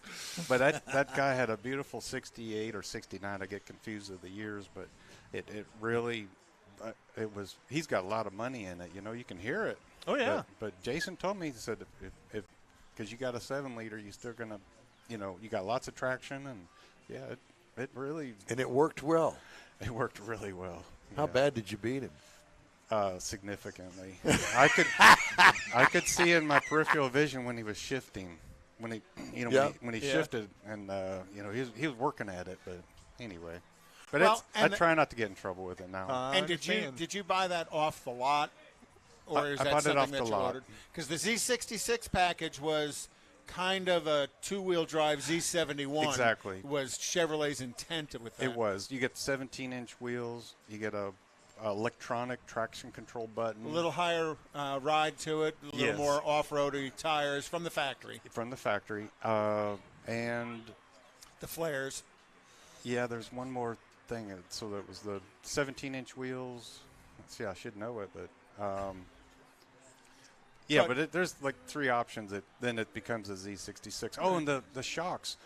When you load them down, they will also build them back up. And I always put OEM back on it when I change them. At 100,000, I'd change them. But, you know, they build themselves back up. So how many miles were on it when you put the 7-liter in it? 100 and there's about 80,000 on that motor. On that motor? Well, that's pretty good. That's good. And Jason told me. did a great job. Yeah, he says, now, if you get 100 on that, I'm going to be happy. But I said, well, we're both going to find out because I'm not getting rid of it. I just cannot get rid of it. There would be nothing else I would want. It's a sleeper. It's pretty. Love I that. mean, it's a good shape. And the it's Avalanche, paint slick. You know, I've always loved the Avalanche body. You know, pickup truck, suburban combo thing. Yeah. So I'll ask this because I work for General Motors when they released the Avalanche. Oh, and cool. Our big fear on the engineering side was the rear window end gate opening to the interior. Do you open that up very much? Not the window, but we do open up the bottom gate? bottom part. And water leak isn't an issue. It never leaks. We all Never freaked leaks. out when we first saw that, and then even to the point where they have, like, on the inside of it, there's what I call a French drain. Yes. So if water does get in, they manage the water to get out so it doesn't fill up the interior. Oh, it's a I genius. never worked on one of those for a water leak. Yeah, it never leaks. Yeah, it's just a great vehicle. Very functional. It's a great vehicle. I remember when that thing came out, and I was on TV at the time, and I was doing What's Don Driving. And I don't know if it was the Chevrolet. It may have been the Cadillac version of it. I don't recall. But at any rate, thought, you know what? I am going to take that whole rear window thing out just to see what it was like. Oh, my gosh. There must have been 20 pieces to all of that laid out on the to get it all out of there. It was a job. Oh, wow. Yeah, But we do lay the interior down for longer things. Right. You know, it's so functional. It'll hold 8-foot sheet of plywood with the doors closed, tailgate up. you know, Chevrolet has really had some brilliant ideas, but you know, like Short-lived. Unfortunately. like the SSR. I love the shape of it, the way it looked, the One whole pulled nine. in here a little There's bit one earlier. here. The yellow Yes, one. I- yellow It's one. kind of a yellow diamond I yellow. did see that. Yeah. Yeah, but the in problem it, is over it here. needs his engine in that. It should come with that engine. the Well, engine. you could get the 6-liter in the SSR, the second, third year of it, which had the cathedral port intake. Well, that original engine sucked. Yeah, Yeah, the it original did. was a 5.3. Yeah, they had no power. Yeah, the 6-liter was a much better engine. And that ruined it. Well, a couple other things ruined it. But we won't It was a combination of well, things. the thing I never liked about the SSR was the access to the rear compartment, because it had that hard panel top. Correct. That only tilted up this much. Correct. I mean, you could never really. You had to take it off to get it completely out of the way. Why would they do something like that? It was all show. But unlike the Avalanche, where you've got the fold-up cover. They all three pieces come out. Yeah. So very good. Yeah. Thank you guys. Well, beautiful truck. Beautiful you. truck. And Really a unique. unique piece to be riding around in Houston with. Yeah, very much. So you did register over here for the? It doesn't hit the age group. Yes, it does. Under the hot rod. Oh. Because it's Well, hot-rodded. well, we'll get with Biff and let him yeah, know. you, Okay. He's out judging right now. Okay. Very good. Thank you. Is a pleasure. Yes. Where's the Shipleys that you own? On Cinco Ranch Boulevard, Spring Green Boulevard. Yeah. And then the FM 1463, a half mile south of I-10. So you have two. We have two. So everybody go get your donuts there. Yeah. There you go. That's And it. if you see a cop, Thank you, buy guys. him a dozen. Thank you. Thank you. Hey, if you'd like to get in touch with us, shoot us an email. The address is I think the info cop just heard me, too. at inwheeltime.com. You're done. yeah, you're done. You know, it just doesn't. Sometimes it just Wash doesn't them, quite. dress them, but you can't take Take them 'em out. anyway. God Almighty, can't get a word in. Edgewise, rude, just typical. Don. What? I was just saying your name. Time now for this hour's car review. I had the golden opportunity to drive the 2022 Mercedes-Benz E53 AMG. Available trim levels are the E350, the E450, and the AMG E53. As I mentioned, I had the AMG E53. It's a mid-size sedan, seats 5 passengers. It was originally introduced in 2017. Exterior features, different grills for each of the 3 trim levels. Conservative body styling. It's kind of the sleeper look, if you will. It is an attractive, very small trunk lid, a spoiler, dual exhaust back there, then a very formal style rear window design. I don't know how else to explain that to you, but I kept looking at it and I'm thinking, it's old school. Yeah. It's kind of got just a slight rounded part back there to the Bubble seat glass, pillars. a little Yeah, bit. a little bit. It's not overly done, but And it's not real laid back, fast back, and Nope. it's not up and vertical. correct. It's old look. Anyway, interior highlights, highly stylized dash with an integrated digital dash and info screen. It is stunningly beautiful when you get into it. Carbon fiber optional trim, lots of steering wheel controls. I'll get into that in a minute. Rear seat legroom is a bit tight. It is a midsize. Trunk room is adequate, but the opening to the trunk is rather small. What I liked about it, the eye-appealing design of the interior. What could use improvement? Well, here we go. Bothersome touchpad on the center console. I don't like touchpads on the center console. In any brand. It doesn't make any difference what it is. Right. Don't do it. And the reason being is because not only now do you have to get your finger to move the mouse, to move the cursor on the screen. Now you've got to look at the screen to see where the mouse is and the cursor is, and then press it to go on to the next panel. It's just too cumbersome to do if you're going down the highway at 50 miles an hour. And that's just me, but I think that most of my colleagues will agree that it is cumbersome. Then you become the cursor. Engine is a 3-liter inline-6 turbocharged version. A 3-liter inline-6. Don't look at me that way. Go.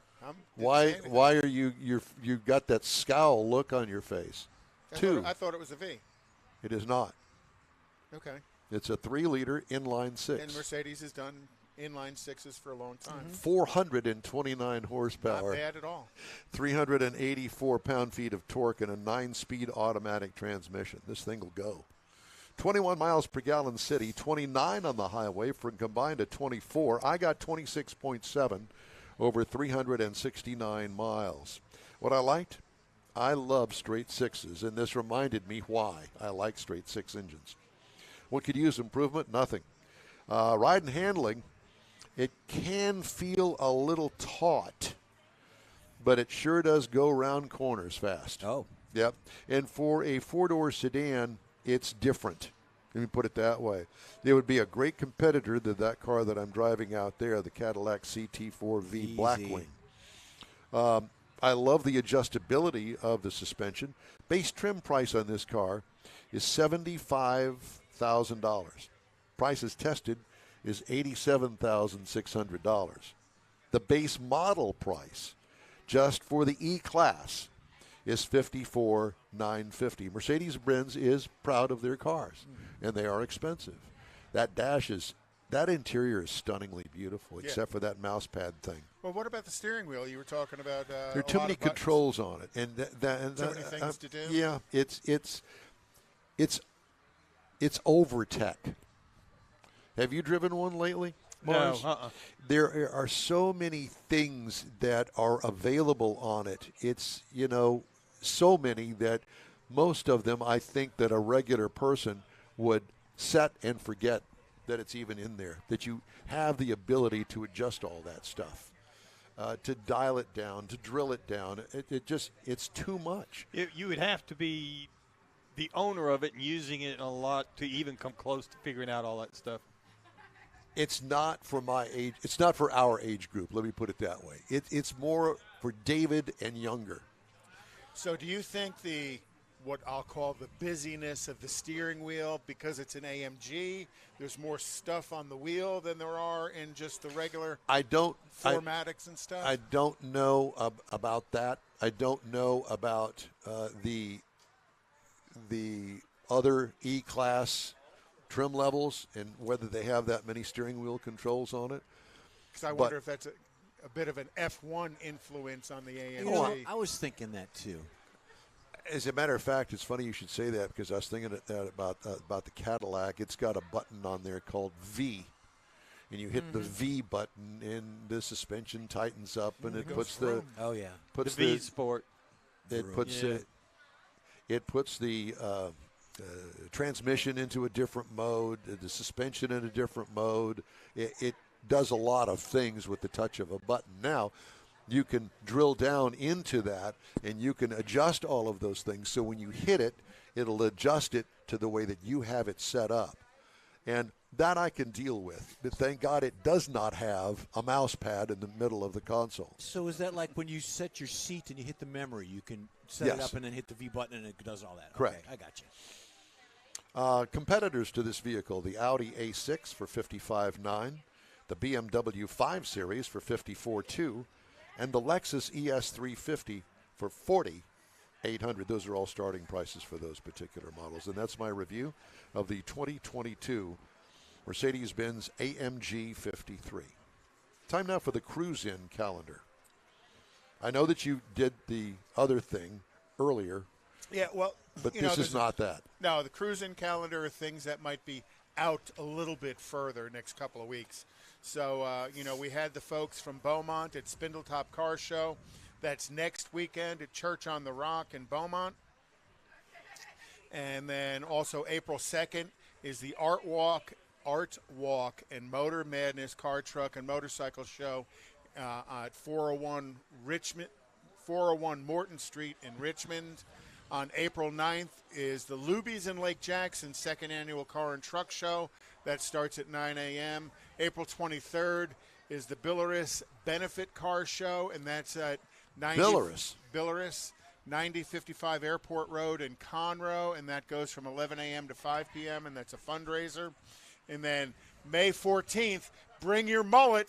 It's the Arkansas Camaro Fest in Eureka Springs. All right.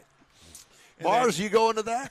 Yeah, I got some relatives close. I may have to. I was going to say, because you're in that mullet kind of thing over there, aren't you? I'm working on mine. No, I got rid of mine. April 22nd. You used to have one, though.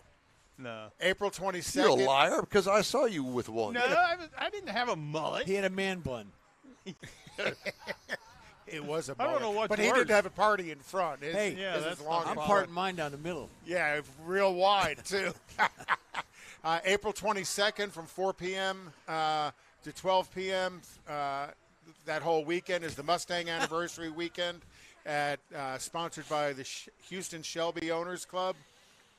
You know, when you start a word with shh, it just really, you need to really finish that out. And then also May timely 20th at 6 p.m. is the Space City Showdown at Houston Raceway Park. And then June 11th is the Surfside Beach Texas Cruise in Freeport. Hey, I used to live in Clute. It's a cool beach. You lived in Clute? I lived in Clute. When did you do that? 4 months after I first got out of prison. I almost joined you one night about 3 o'clock in the morning going through Clute. That was In my prison? First stop at the oil Almost. club. Kathy and I moved to Clute. We first moved to Texas. So you figured out where it was, and then you found another place to Yeah, live. daylight came and oh no, I ain't staying here. Hey, How did that thought process escape you over there in Neaterville? It's the mosquito capital of the world, Clute, Texas. Yeah, Well, they don't no have any doubt. mosquitoes in Neaterville because all those Chemical all those factories. petroleum, That's right. the birds fall out of the sky. You know, We don't have any birds. Mars, while I have, you see the ducks flying in, and they just Backwards. They just hit the ground. You don't even have to shoot them. Just go pick them up. Drive through the. So, Mars, were you born over there? No, sir. He was born. where were you born? Wichita, Kansas. So how in the world did you wind up in Neaterville? Well, He came through Backwater, Oklahoma to no, get there. we were living in Muskogee, Oklahoma. Oh. The refinery that my dad worked for blew up one night.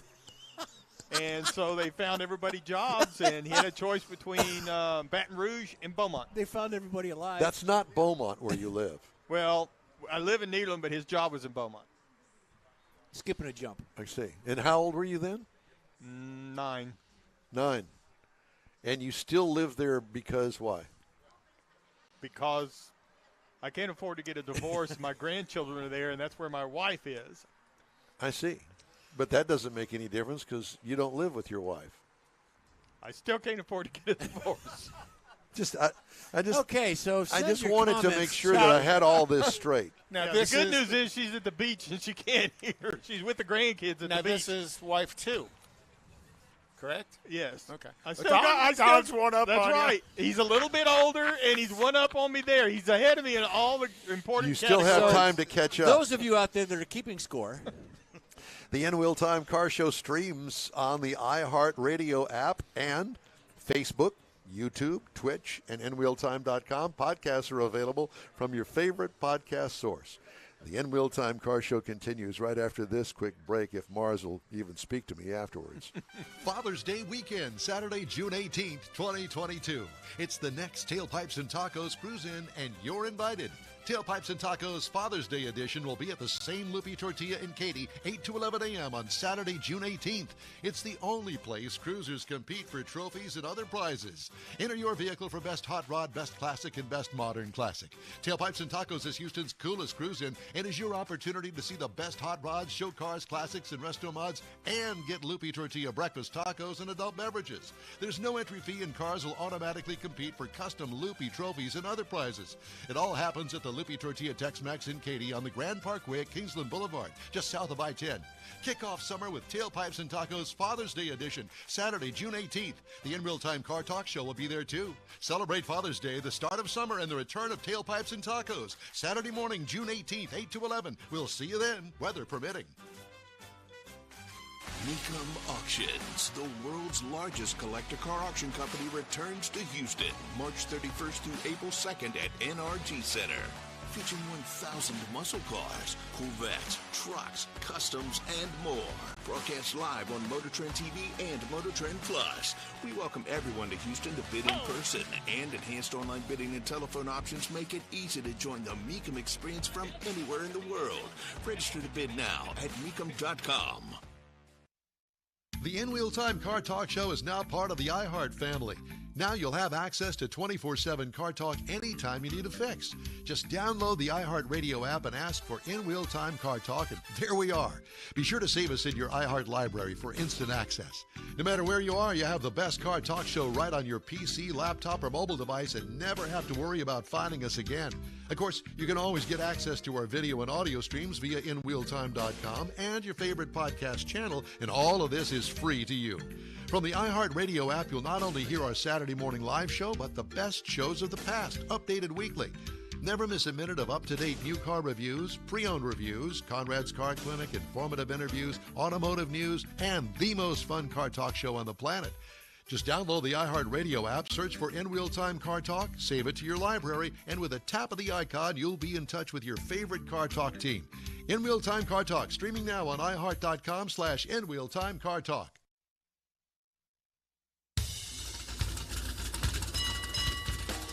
Hey, welcome to the In-Wheel Time Car Talk Show on iHeartRadio today, coming to you live and remote from the Tailpipes and Tacos Cruise In at the Loopy Tortilla Tex-Mex in Katy, Get Down, Texas. Coming up, more gas from today's cruise. Conrad has the popular This Week in Auto History, and we'll get you updated on the stories making car news this week. Howdy along with Mike out of this world Mars, King Conrad DeLong. We need more Jeff Zekin, David Ainsley. I'm Don Armstrong. Glad you could join us today, and along with all of our fellow car nuts out here in the parking lot, we thank you for coming out to celebrate a beautiful, soon-to-be a spring day. Yep. I think it's tomorrow morning is when spring officially starts, but at any rate, Close enough. Yeah, we're close enough here. It is a stunningly beautiful morning. And we got really some nice rides out here, and a wide variety, I might add. We've got everything from a 2022 Cadillac CT5V Blackwing with the hood up over there, that Parked silver illegally. one. Parked illegally. To Parked next to a 68 Barracuda. yeah, and I don't know what year that rust bucket looking thing is over there, but I sure do like it. That's the In-Wheel Time Machine. No, it's not. What is that? I didn't get it from the front. Is it a Model A? It's been chopped. It's cool Looks like looking. it's channeled It's a and rat chopped rod. and It's a frame over as opposed to a it's- frame under. Yeah, it's not a channel. So frame over suspension, that's how they lower it, as opposed to a frame Yeah, it's channeled. under Right. suspension, which is what raises them up. There's a McLaren here. Mm-hmm. There's a There's a Viper Viper. here. There are a couple of split bumper Camaros here. Well, over here is the yellow, the 30-something Ford pickup truck. And stands. and mention the Oldsmobile. Go ahead, A Conrad. 1972 Hurst Olds sunroof car, which is quite a rare car to have. Yeah. And that's owned by a guy I know who owns 3 Hurst Oldsmobiles, a 72 convertible, I think you might have a 72 spare ignition. sunroof, and I'm sure he does. Now, if you're wondering where this exactly is, it's out here in Katy. We are on the Grand Parkway, also known as Texas 99, about a mile south of I-10, the Katy Freeway. And this is the new format that Stan has come up with, and it's quarterly. And I think that you heard the commercial that just played a minute ago, that our next In-Wheel Time Loopy Tortilla. Remote. Yes. is going to be Father's Day weekend on Saturday. You're surrounded, you know. Yeah. All right, Surrounded Mr. by Morris. incompetence. Yeah. So, Interrupters. speaking of, so sitting out here in this far corner, if you've we're looking at the 31 International we were talking about earlier, sitting right next to it is this 55 Chevy. Now, it's got a couple of things done to it, like the wheel wells, rear wheel wells are cut out on it, which you don't see that very often, but it's got the chrome trim that's cut to match on it. Yeah. And so I had to ask. It's the green 55. The green 55. Is that a 4-door? No. It's a 2-door. It's a 2-door post. So, but it belongs to Danny Graham, and he's got 3 vehicles, but he's only drove one of them out here today. But he's got a couple of them else. But anyway, so that's the one we wanted to start with. Oh. So tell me. Tell us about your 55. It's got a 327 in it with a 5-speed Oldsmobile rear end and 411 rear end, 411 gear. Why, that you're the second one that has brought a 411 rear end in here, with a 4-speed. So, in other words, when you're going No, it's down, a 5-speed. It's a 5-speed. Oh, it's a 5-speed. Yeah. Oh, so it's got an overdrive in it. It gets 22 miles a gallon. It does. Oh, wow. With the nice. 411 gear? Yeah. Yeah, you got to have that to make the 5-speed work. Okay. With a small cubic inch motor. Uh-huh. How cool. So when you're doing 70 in 5th gear, 2200. Oh, that's that's not all? bad at all. That's not bad. That's, I do that with my 342s and a 3-speed automatic. Now, if you left it in 4th gear, what would it be doing? About 3,500. 3,500. So Starting it to drops hum at a little 1,000 bit RPM. Yeah. And have you done any work to the? How long have you had this car? A long time. Have you? Yeah. Don't tell me since 19. I don't know. I don't remember how long I've had it. A long time. A long time. Did you cut the rear? Yeah. Yeah. I cut the rear wheels out. So is that in homage of anything? Well, every drag racer Yeah. car that we've ever back in our day, that's what you did. I'm an old drag racer, and I had to do that to keep from scraping. Yeah. Yeah, Pretty because much. they stick out right now. Yeah. I mean, it would be. Um, Didn't you tell me there was the old Pro Mod car or something? No, it was old. They called it a modified production. Modified production. That was a cross in between they ran the stock cars. Then the modified production was the gas cars were originally, when they first started the gas class, they had to be able to drive on the street. Okay. Well, then when they let them take the mufflers and everything off, then they put the modified production because the modified production cars they had to have the same. If it was a Chevrolet, it had to have a Chevrolet engine. If it's Ford, it had to have a Ford engine. That's the only difference between it and the gas car. And it had to have it had to have mufflers and headlights and all that stuff. Gas car. Basically, be street legal. Yeah. Are you a Houstonian? No, I'm. We were just talking. I grew up in Beaumont. Oh dear God! Here we go again. Did you drive over here? Oh, no, I live about 2 blocks from here. 2 blocks from here. There you Okay. go. Well, it's a Well, good, so- good Now- place to have a show for you then, isn't it? So, in other words, you turned the corner at some point in your life and left the Golden Triangle to I come got over here. grandkids over here. That's good. See, it's the grandkids that'll do it to you every time. So what color is that? It's forest green. It come off a 64 Pontiac. Okay. Beautiful. Yeah, it's a great color that you don't see many of because it's got a good. I'm assuming it's a metallic, not a metal flake. Yeah, it's got a gold base in it. Yeah. Puss Wilson's Renault Dauphine, that's the color it was when we took the entire suspension out from underneath the car when we hit that curb. Yeah, but I think that wasn't quite as pretty as that 55. No, but it was about the same color. Yeah. Yeah. Have you had it to the track? Yeah, in around 2011, I sold my race car, and I decided I was going to race this thing. And back then, Little River was a quarter-mile track, and we'd go up and race it. But I realized pretty quick that I drove it all the way to Kansas to the ham drags and drove it home and raced it. And I realized all I was doing was tearing up a pretty good car. Okay. And so I bought the race car back. So you're back with the race car. What is the race car? It's a 41 Studebaker. That's the one that Richard was telling us that's got the 800 horses. We're going for it made 803 on the dyno. Now we're trying to get it up to around 830 where it can cover up my bad driving. So what kind of times you running that? The best it's ran is like a 608 and 8. In the 8th. And you're driving. Yeah. So you got a cage in it? Oh yeah. A big cage. He's not stupid. We wadded it up in June 2 years ago. Oh boy. Wadded it up. Yeah. They just call it accident, Don. Yeah. Yeah. It broke the tires loose when we were going through the lights and hit the other car. Ouch. Oh, so it took out both of them. Yeah. Both of them were old race cars. Oh, so that's what you meant by covering up your driving. Yeah. Well, no, the lights.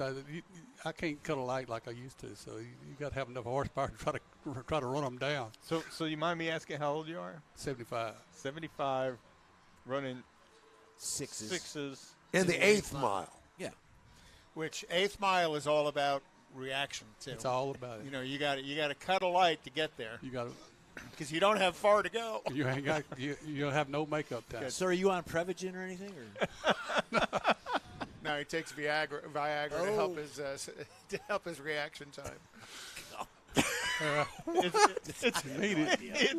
It's a hard room. That's all I can tell you. That's Oh my. So, Okay. so what That's other one way to cars put it. have you got? I got a 32.5 window. And what's the powertrain in it? It's a 327. It's got the same motor that the 55's got. It's got the good cam in it, and it's a 5-speed. You know, friends, you just don't get a car show like this every day. We talk about Viagra and Prevagen and, you know, a hard room and stuff like that. Where do you come up with? I mean, this is better than Johnny Carson. It is. Isn't it? With cars in it. Yeah, right. It's kind of like having Robin Williams on Johnny Carson. Oh, Robin Williams and Jonathan Winters on Johnny Carson. At the same time. At the same Squirrel. time. So I want to go back to the wheel wells. Please, anything. So I mean, I understand you cut them. I mean, that's kind of old school and stuff. But you didn't actually cut them, did you? I cut them. I cut the wheel well, but I didn't cut the trim. The trim. He's got a chrome strip that So runs somebody- down the side that's cut to fit A friend of mine cut the that. wheel well. Yeah. He wouldn't trust me to cut it. Well, I have to tell you that that was the look at Meyer Speedway for the Bronco class of cars at Meyer Speedway. Meyer Speedway was a half-mile banked oval. I've been there several times. Okay. And back in my day, way back. Well, it wasn't too many years from his day. That's correct.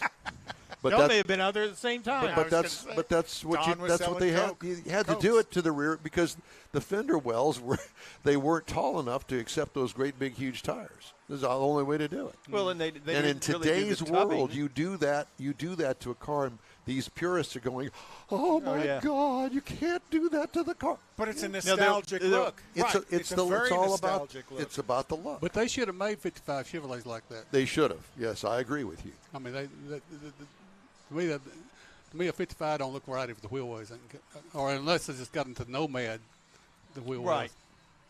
Right. Are you in the Tri-5 Club? No, I don't know why. I just had never done it. But well, he you know, hangs out with 'em. Biff can get Yeah. you going. You know Yeah. Biff, right? Mm-hmm. Yeah. Well, the only reason I say that is because, you know, with club membership, I'm sure that there are things that you could gain knowledge about other 55s. Or they could gain from you, Or, from yeah. your experience. I'll bet you that you'll probably be the only one in the club with the cut rear wheel wells. Probably so. Well, I mean, it is rare. It's just it's a look that you don't see anymore, Well, but you and I can relate to. Yeah, nowadays they'll butcher the entire inside of it to put the tubs in it and narrow the rear end and completely redo everything inside to avoid doing that. And to me, that just got a much better look on a 55. Absolutely. Yeah.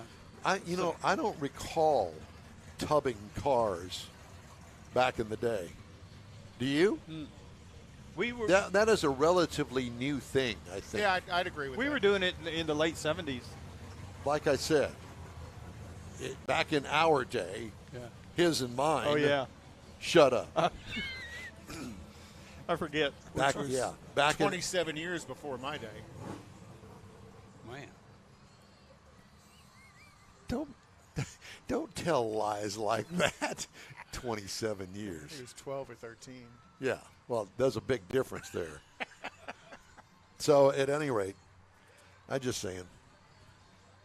What I'd really love to see is one of those old Bronco cars, the way that they were set up to race back in the day. With wheel laid in. Pardon me? With the way they laid the wheels Well, in. yeah, the front wheels are always laid in to get around the corner a lot quicker. There's a very unique color on a Corvette. You know, the way that race cars were set up back in the 60s is not the way that they're set up today. They No. Well, back then, the tires weren't as good and the tracks aren't as good. Yeah, it was a different world. Right, it was a combination of things. Yeah. See, You may think that this is a racetrack that we're at today. It's not. It's not, but you know, when you got the horsepower, Kind of comes. And with they're it. not acting crazy. They're just doing short They're acceleration. just being loud. Yes. yeah. They're doing the that's part on-ramp of it. acceleration test. Now that's our version of your on-ramp acceleration test, Mr. You Morris. can actually smell the octane. You can. Yeah, they're running a little rich there. Yeah, it is. So, Any planned upgrades for your 55, or is it where it is and that's how you're going to keep it? Well, when you got a race car, you don't have time to work on nothing else. That's true. Nor money. Or money. So it kind of just is. It is what it is. So where do you run the race car today? Our home track is Little River. I race with a group out of the Carolinas called the Southeast Gassers. We make about 4 of their races a year. And we're gonna race in Shadyside, North Carolina, in a month or so. are you going to drive the car up there or trailer? Oh, trailer it. This car. No, the race car. And your race car is what? It's a 41 Studebaker. We've established that. It was an old gas car. It was Straight axle? It's a straight axle car. It's got we have to have a straight axle. You got to have a ladder bars. You got to have a 60. We race on the 1967 rules. How cool is that? And it's got a mechanical fuel injection. Mechanical fuel injection. Wow. Now that's a skill, somebody to keep that That's running. a tuner car there. That, you gotta that know how to very do few that one. people probably are. Yep. We got 100. If everybody showed up at one time, we'd have 112 cars, and 4 of us have mechanical fuel injection. You know, I only knew one person that could work on that. That was Kentwell, the brothers, Ken and Gary Neighbors. And they knew that mechanical fuel injection on a Corvette like the back of their hand. And I'm going, what? Oh, yeah. And it was like a big jigsaw puzzle. And they'd throw all those parts on there, put it on the car, and it worked just like that. Well, yeah, until the weather changes. Until the weather changes. It was truly amazing. And, you know, the way that thing works is at the time, it was state of the art. Yeah. But you look at that today and you're going, really? That's the way they did it? There's no other way to do it. Yeah. Yeah. Mine's a Kinsler, and it's I've always ran a Hilburn. In the last 2 or 3 years, I bought me a Kinsler, and it's a whole lot better engineered, but it's still a mechanical. Than the Hilburn? Yeah. Really? Well, Hilburns got sold, and they're not. They're not what they were. They're not what they were. But you could still find them. I mean, there were a million of them back in the day. Yeah, I got 2 or 3 of them at home. Yeah. Back us. Can you get parts for them? Oh yeah, you can get parts for them. But you don't like it as much as you like this. The Kinsler, they put bigger shafts and stuff in it, and the heat doesn't affect it as bad. Gotcha. And I guess that they've got like Teflon bushings in them, Well, the Kinsler's got little bearings in it. Bearings. Does it really? So they spent some money making sure it was durable, long-term durable. But the Kinslers they use more of them in sprint cars. Okay, so there was a lot more Yeah. full-on action on the throttle blades. Kinsler's pretty well took over the injector part on sprint cars. Okay. And what kind of times does your gasser run? 6.0. It's 6.18. Oh, the 618 car. That's pretty quick. And wheels up? Wheels up. So kind of bordering on crazy wild Willie Borsch. It's not that bad. Not quite a nitro car, but it's not too bad until they break the tires loose in when you get in 4th gear. That's when it gets scary because by then you got a little speed to it. But, you know, that never bothered us back in the day. Now it's kind of like, maybe I need to back off just a touch. Yeah, yeah. Well, we sure appreciate you All stopping right, by. well, Thank you very much. Thank you. We appreciate you. How fun. Cool, how cool is that? Very. You know, I go off on these wild tangents sometimes, and I can't help myself. Squirrel. We go there with you, Don. I know that you do. We happily follow you But no, I don't know about happily. off into Off the the- hinterland, off the rails. We will follow him off to the plank. This week in auto history. So this week in 1906, I remember it well. Charles Rolls and Henry Royce met, and they officially registered the name Rolls-Royce. And then in then started the history of what Rolls-Royce has been today. Here's Frank. In 1952, Mercedes-Benz introduced the 300 SL to the press today. You know, in 1952. Oh. You know, the sleek rounded body, gull wing door, detachable steering wheel. Did you know that car from the factory had a detachable steering wheel? It was quite a buzz. It became a great race car as well and was quite successful as a race car, capturing victories at Le Mans and the German Grand Prix. Except the 300 SL, as wonderful of a car it is, also came to be known as the car that created the greatest tragedy in automotive racing. At the 1955 Le Mans, it crashed up into the gallery and killed 80 people. So Mercedes pulled out of racing for about 30 years after that. 30? Mm-hmm. And then in 1964, the very first Mustang rolled off the assembly line, and that very car has sold recently at auction for $5.5 million. So that under $3,000 Mustang you could have bought in 1964 turned into quite an investment. In 1969, Pontiac introduced the Trans Am. The Pontiac Trans Am was one of those stories that could only happen in the car world, brought to you by John DeLorean. Pontiac designed the car to compete in Trans Am racing and took the name Trans Am, and to the day they quit selling Trans Ams, paid a licensing fee to the SCCA for every car that was sold with the name Trans Am on it, which I thought was kind of interesting. In 1969, Walt Disney released The Love Bug, Herbie the Love Bug. Directed by Robert Stevenson, Herbie was a lovable Volkswagen with a personality of its own. And then in 1968, the construction started on the north tunnel of the Eisenhower Johnson Memorial Tunnel on Interstate 70. You ever been through that? It's the one that goes over the mountain west of Denver. It's a long tunnel through on the interstate. I think I have once. You know, pretty cool little location. On one side is Denver, and on the other side is Steamboat Springs, kind of. And then in 1971, another very famous automotive movie, Vanishing Point, was released. Yep.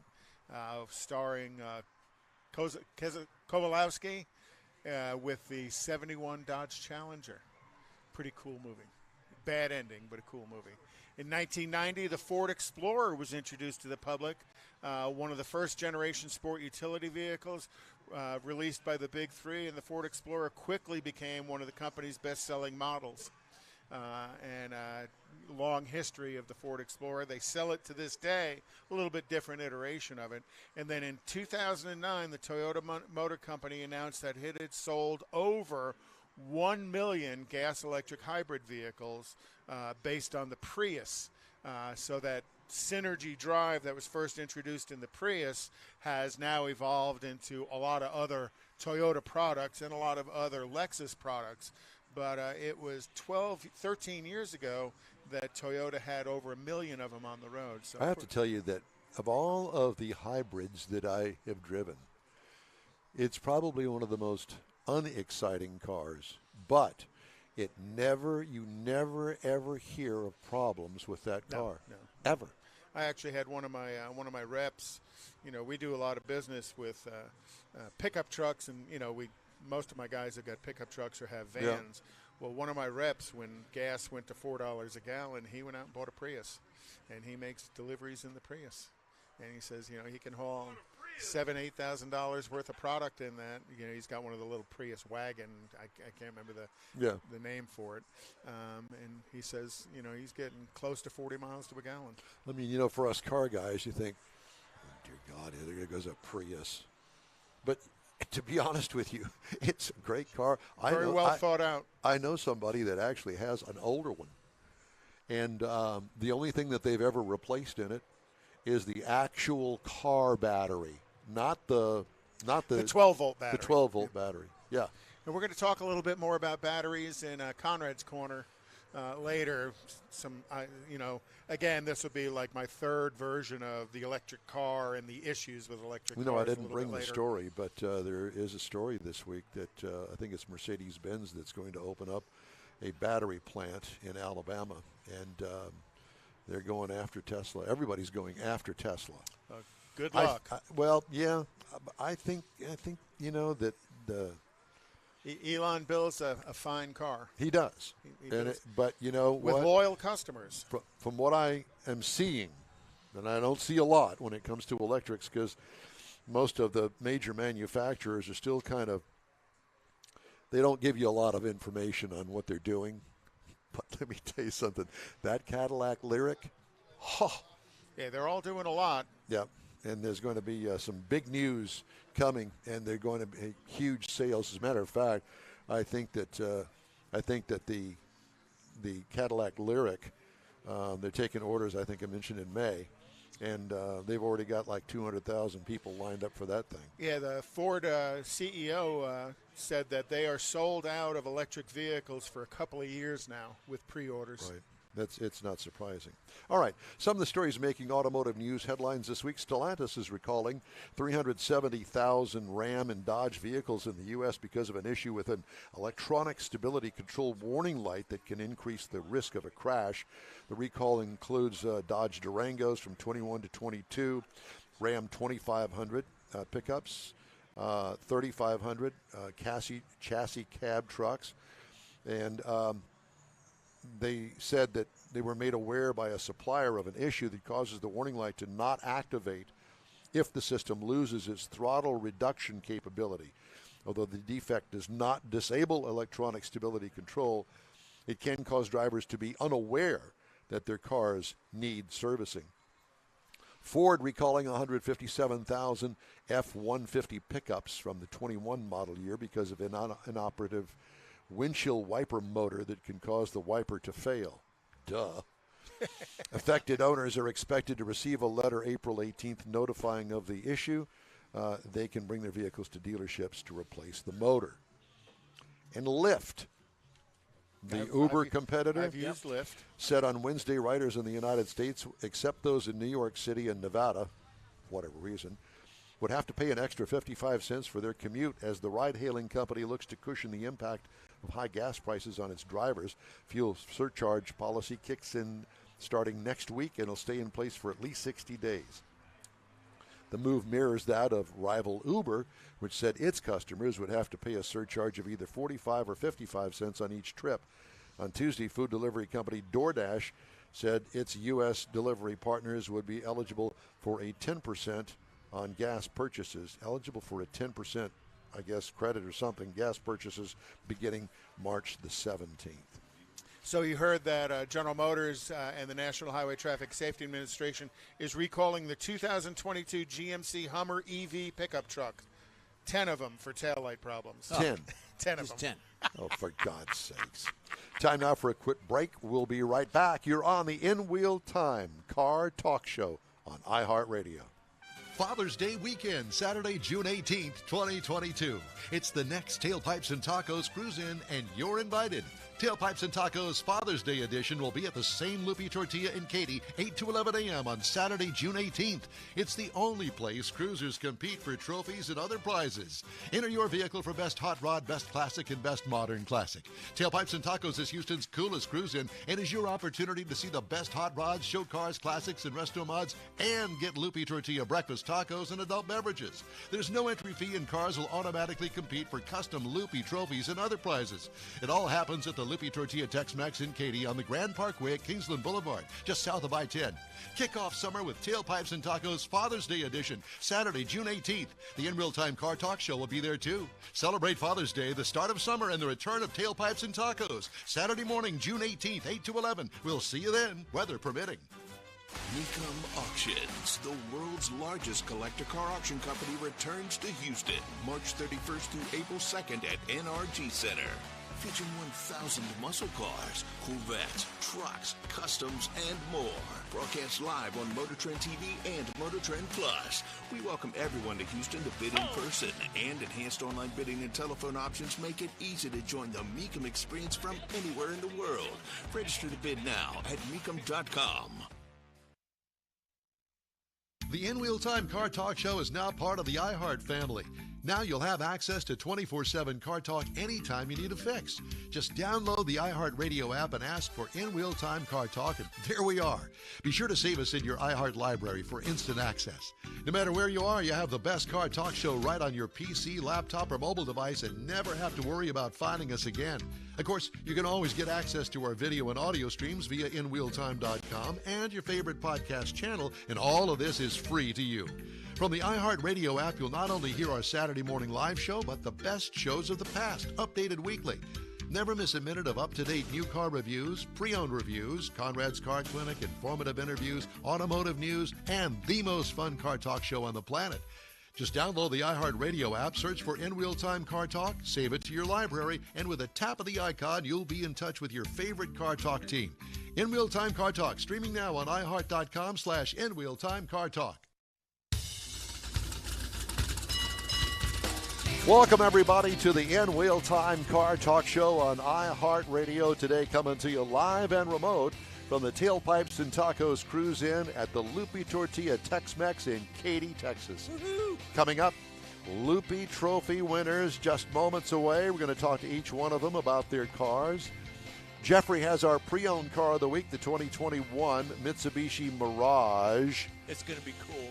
Conrad has the racing calendar and car clinic. It will also have the stories making automotive news headlines this week. It's just ahead on this edition of the In Wheel Time Car Talk Show. Howdy, along with Mike Out of This World Mars, King Conrad DeLong, Chief Engineer David Ainsley. We need more Jeff Zekin. I'm Don Armstrong. Glad you could join us today. Well, the judges have been very busy here. Here come the judge.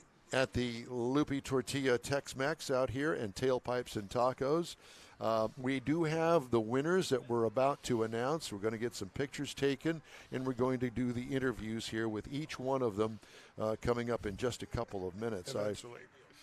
Pardon me? Eventually. Yes.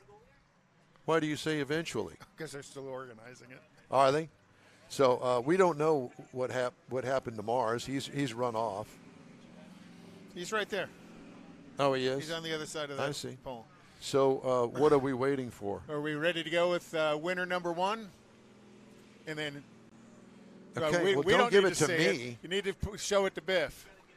And the winner is? Jody Hines with her 87 Regal, and she wins this modern classic trophy for the Tailpipes and Tacos Cruise In here. And so Jody, come and sit down, and while we organize the other two winners back over here, we want to talk to you about your 87 Regal. You know, I want to say that at one point I had let me think about this for a second.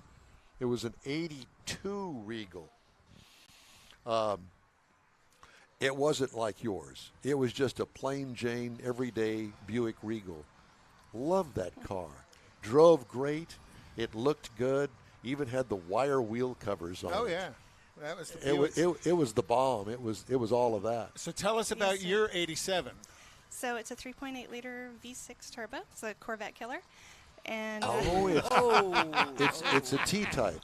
Yes, sir. And so obviously I'm an 80s girl. Grew up in the 80s. I've always, kind of had this, I guess, an attraction to the Grand Nationals. I'm from Canada. Remember seeing the Grand National up on display back in the day, and it was shiny and gorgeous. And we always wanted one in the family. But being a farm girl, we had a 454 dually instead. Yeah. Well. So I always hung out with the car guys growing up because I had the 454. It made me one of the cool girls at school, and just always had a kind of a thing for the bigger blocks and driving the the cars that kind of float like a boat, and they drive super sweet. And the velour interior and all that. It's wonderful. Does that car have the velour interior? Yes. Oh, my God. It's even got that. It's funny you should bring this up with the 80s kind of cars. We were just talking to Jeff last night about that. There's been this resurgence, this interest again of 80s cars. And who would have thunk 80s cars? However, I lose track of the fact that there are people like you grew up in the 80s. Yes, you can relate to those cars. And to be honest with you, there was nothing really wrong with most of them. Especially the rear-wheel drive cars, they were good. The front-wheel drive cars, not so that much. was the transition. But they were just learning how to do But that. 87, if I'm correct, was also the last year for the Turbo V6 and the Buicks. Is Yes. that right? Yeah. So, everybody thinks 87 Grand National or even the GNX, I think was the 87 was the model year they offered that as the final Turbo V6 in a Buick. As the option, yes. But the T-Type was the standard Regal with all of the options available on the Regal with the Turbo V6, which I think is a little bit more of a rare car than the Grand National is. Yeah, and the color on that car is a little more rare, too. You don't seem to see it as often. Ever. Metallic rosewood. Ever. Metallic rosewood. Yes. So you bought that in Canada, you said, or you bought it here in the States? No, my husband's dad had picked that car up. And so it would sit in the garage on the trickle charger, and we'd go visit him, and we would kind of wipe it off and start it, and it's sadly he had passed away, the Colonel, and so we inherited the car. Oh. And how many miles are on it today? 78, I believe. That's all? Yes. Wow, that's nice. And not a cigarette burn in sight. Whoa, that's good. Or in That's John's case, a seed pop. Yeah. A what? A seat pop. Oh, God, don't go there. Conrad. You know what? I deserve it for all the ugliness that I've doled out this morning on the show. I started picking on Mars, and I started picking on. No, And you even haven't had any Bloody Marys this morning. Not yet. Usually That's why Bloody the Marys anger bring it out. the anger factor is still bubbling up in there. But I'll get those Bloody Marys, and we'll take care of Lack all of of that. sleep. Yeah. That's for sure. Well, that car's kind of turned into the bankruptcy starter kit because I just went and got a Camaro SS and turned in my Tahoe. So. Well, we all got to start somewhere. I just got a 2011 Camaro SS that's got it's got 16,000 miles on it that I found. So I said goodbye to the Mum-mobile and got the Fun-mobile. You said 2011. Yes, sir. Wow. 2011. Well, when you pulled in the Regal, we were kind of inside chit-chatting. And we it all opened, went, and everybody look at that, stopped. there's a Regal. Well, everybody stopped to watch it pull in, The so T- it really T-type, drew yeah. our eye quickly awesome. because it's a unique car, and like you said, a unique color. But yeah, just the '87 T-Type is such a standout car. Yeah, absolutely. I adore the car. My kids are they seem to think I love the cars now more than them. How old are the kids? 15 and pretty 18. smart, aren't they? Well, Yeah. with a 15 and 18-year-old, Yeah. you very well may. Exactly. Yeah. Do they get to drive it? The 18-year-old is driven the Regal. The 15-year-old hasn't earned the right yet. Yeah. Oh. So eventually, we'll maybe let him take it down Peak or something. Will you stand on it from time to time? Will you get up on the boost? If my husband's there. He's not listening. He's not listening at all. So, I have to admit, I was pulling out a La Centera, and there were some kids saying, rev it, and I was like, I'm not going to sink to revving my car. And then for whatever reason, like your accelerator went wide open. Well, your kind of 16-year-old, 18-year-old you kicks in, and you're like, it does have a turbo. It is meant to go. And I called on it, and it sounded amazing. And then, the little turbo whirl after, you're just like, oh, that sounds so good. So you So- turned around Kids and are all went going, back. Yeah. peer pressure, peer Yeah, pressure. exactly. I did. I Went around the block I 3 more caved- times. I caved to the peer pressure for sure. So, but it needed that anyways. You Did can it? blow them out every once in a It while, or they get needed all that. carboned Yeah. up. Yeah, have to have a little fun. How often do you drive the car?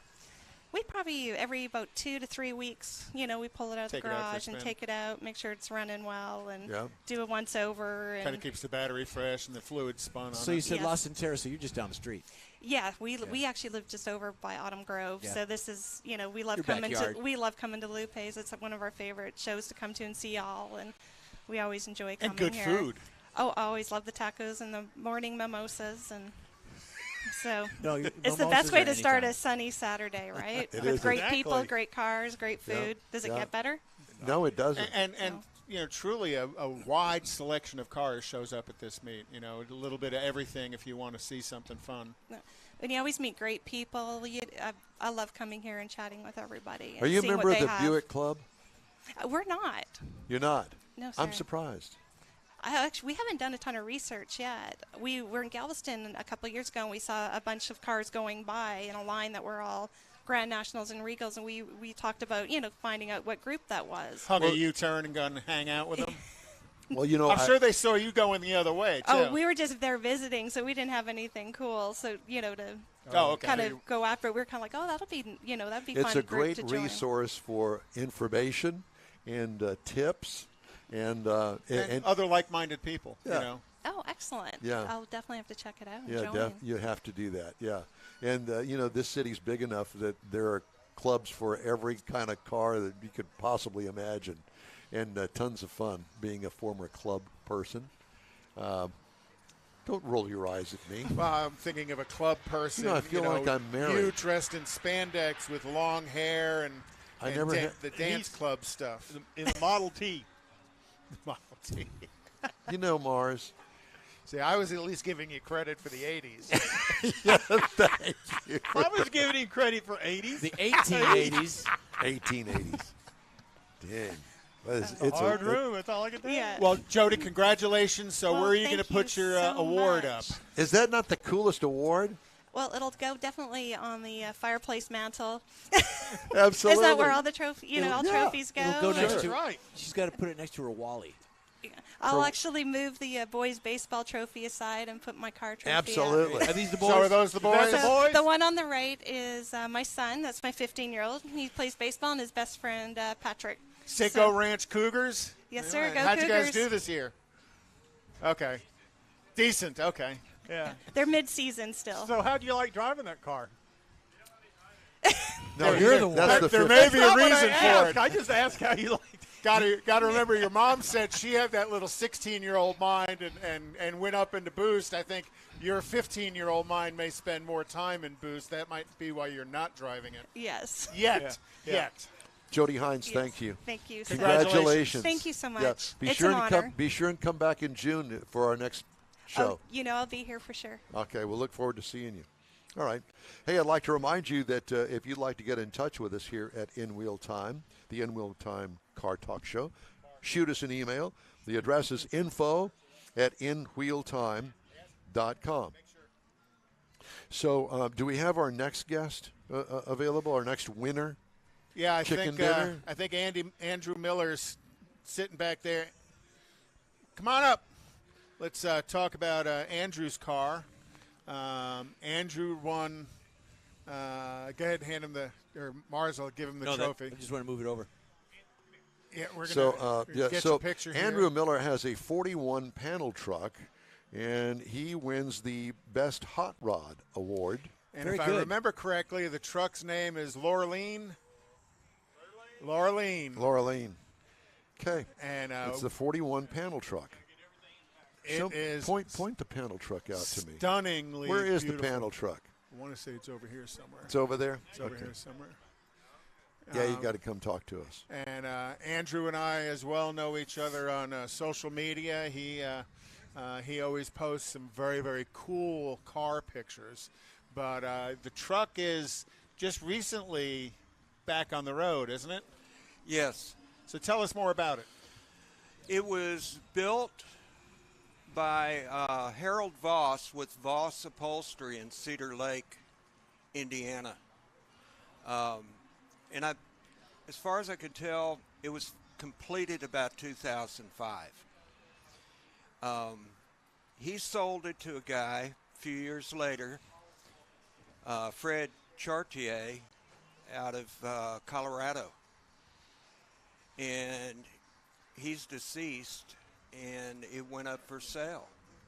And you knew about it? Well, I found it bumping around. I Googled panel truck.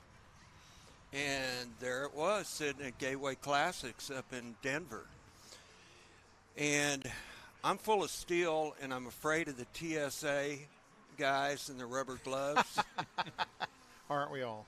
So I didn't want to hop a plane and go look at it. And I had a buddy up there in the Denver area who collects cars, and he's done the Pikes Peak Hill Climb for years until they told me he had to frame and tube frame and roll bar, roll cage. Had to get safe. His 69 Boss. Okay. And so he didn't go back to that. No, but you ruined it. he went and checked it out, and they cranked it up for him. Took a little while for them to crank it. And I told him I wanted it to go on Route 66, Debbie and I. And we're going to drive it up to Chicago and back down. That'll probably be one leg. And go Chicago to all the way to Santa Monica on it? The whole Route 66? At $20 a gallon? Probably not. Oh, wow. That may have to wait till we start drilling again. Oh, yeah. Amen. Now, it's got a 350, an early 350 Chevy motor in it, the 350 horse. It's got a slack cam, Edelbrock carburetor on it, headers. I got a 350 turbo transmission and an 8.8 Ford rear end, probably out of an old Mustang. It's got a 10-gallon tank. Yeah. And I get 10 miles per gallon. So I'm thinking maybe a tank where the back seat is or something. I don't want to ruin the look of the car. Yeah. And I don't want to have to start cutting it up. No. Not at this point. It is a stunningly beautiful truck. They did a beautiful job on it. Now, so what have you done to it since you got it? Well, it scared me to death driving it in Houston. Oh, yeah. Suspension-wise, brake-wise? Well, it's got other drivers. It's got bags in the front, and it's got the Ride Tech rear shocks. Okay. So it's got an air compressor behind the 10-gallon tank on the left, and it's got the battery on the right. So that takes up about this much room on the back. Then there's a 10-gallon tank. And then there is the compressor tank for the air suspension. So it rides rough. A lot of weight. And those were, 4,300 pounds new. And with the 350 and so forth, it may weigh a little bit more. Yeah.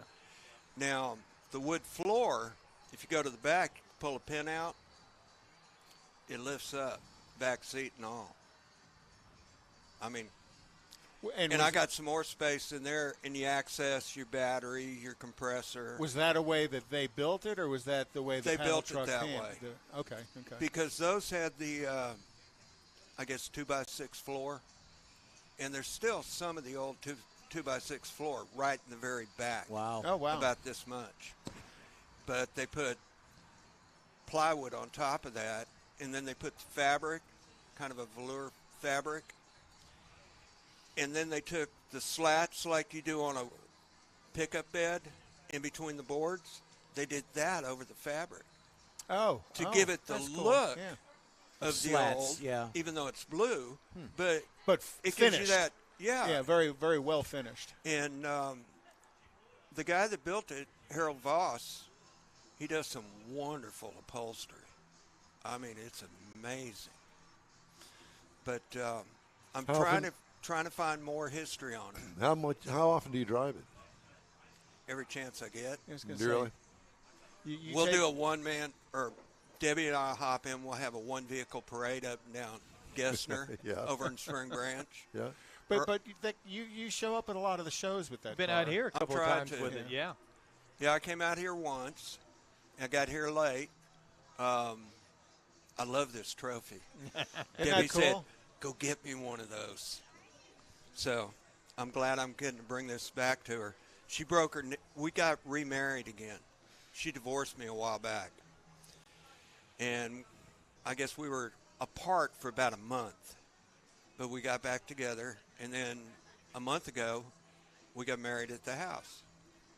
And I smoked some brisket and ribs and sausage and poppers for everybody. And we had taken a tree out, so I cut the iron fence under the breezeway. Removed it and left a stub up to re-weld it later. And I had, she tripped on one in her wedding dress and broke her knee. Oh, my God. So she's down right now, so we can't go up to the Conoco Tower in Shamrock. So I want to take her up there. Okay. And Decatur, the petrified wood, Texaco, the old Magnolia down the street, and then Bonnie and Clyde stayed in the little motel behind the Texaco. Just before they went over to Louisiana, got ambushed. Well, you have quite a kind of a Photoshop photography business as well. I've followed a lot of your work online where you will take a photograph of somebody's vehicle and then bring a different background in it. So apparently you're also out trying to photograph a lot of background work. A lot of vintage roadside. So how cool is that? It's pretty cool. And then as far as if somebody wanted to do something like that, how could they find you online? amillerphotography.com, and that's Miller, M-I-L-L-A-R. A-R. So yeah, no, I've seen quite a bit of your work, and it's I'm on stunningly Facebook. beautiful. Yeah, Facebook is kind of where I follow you as well. But really, really neat work of imposing your car with a thematic background, probably of your choice, with the whatever kind of library of backgrounds that you have. But very, very nice work.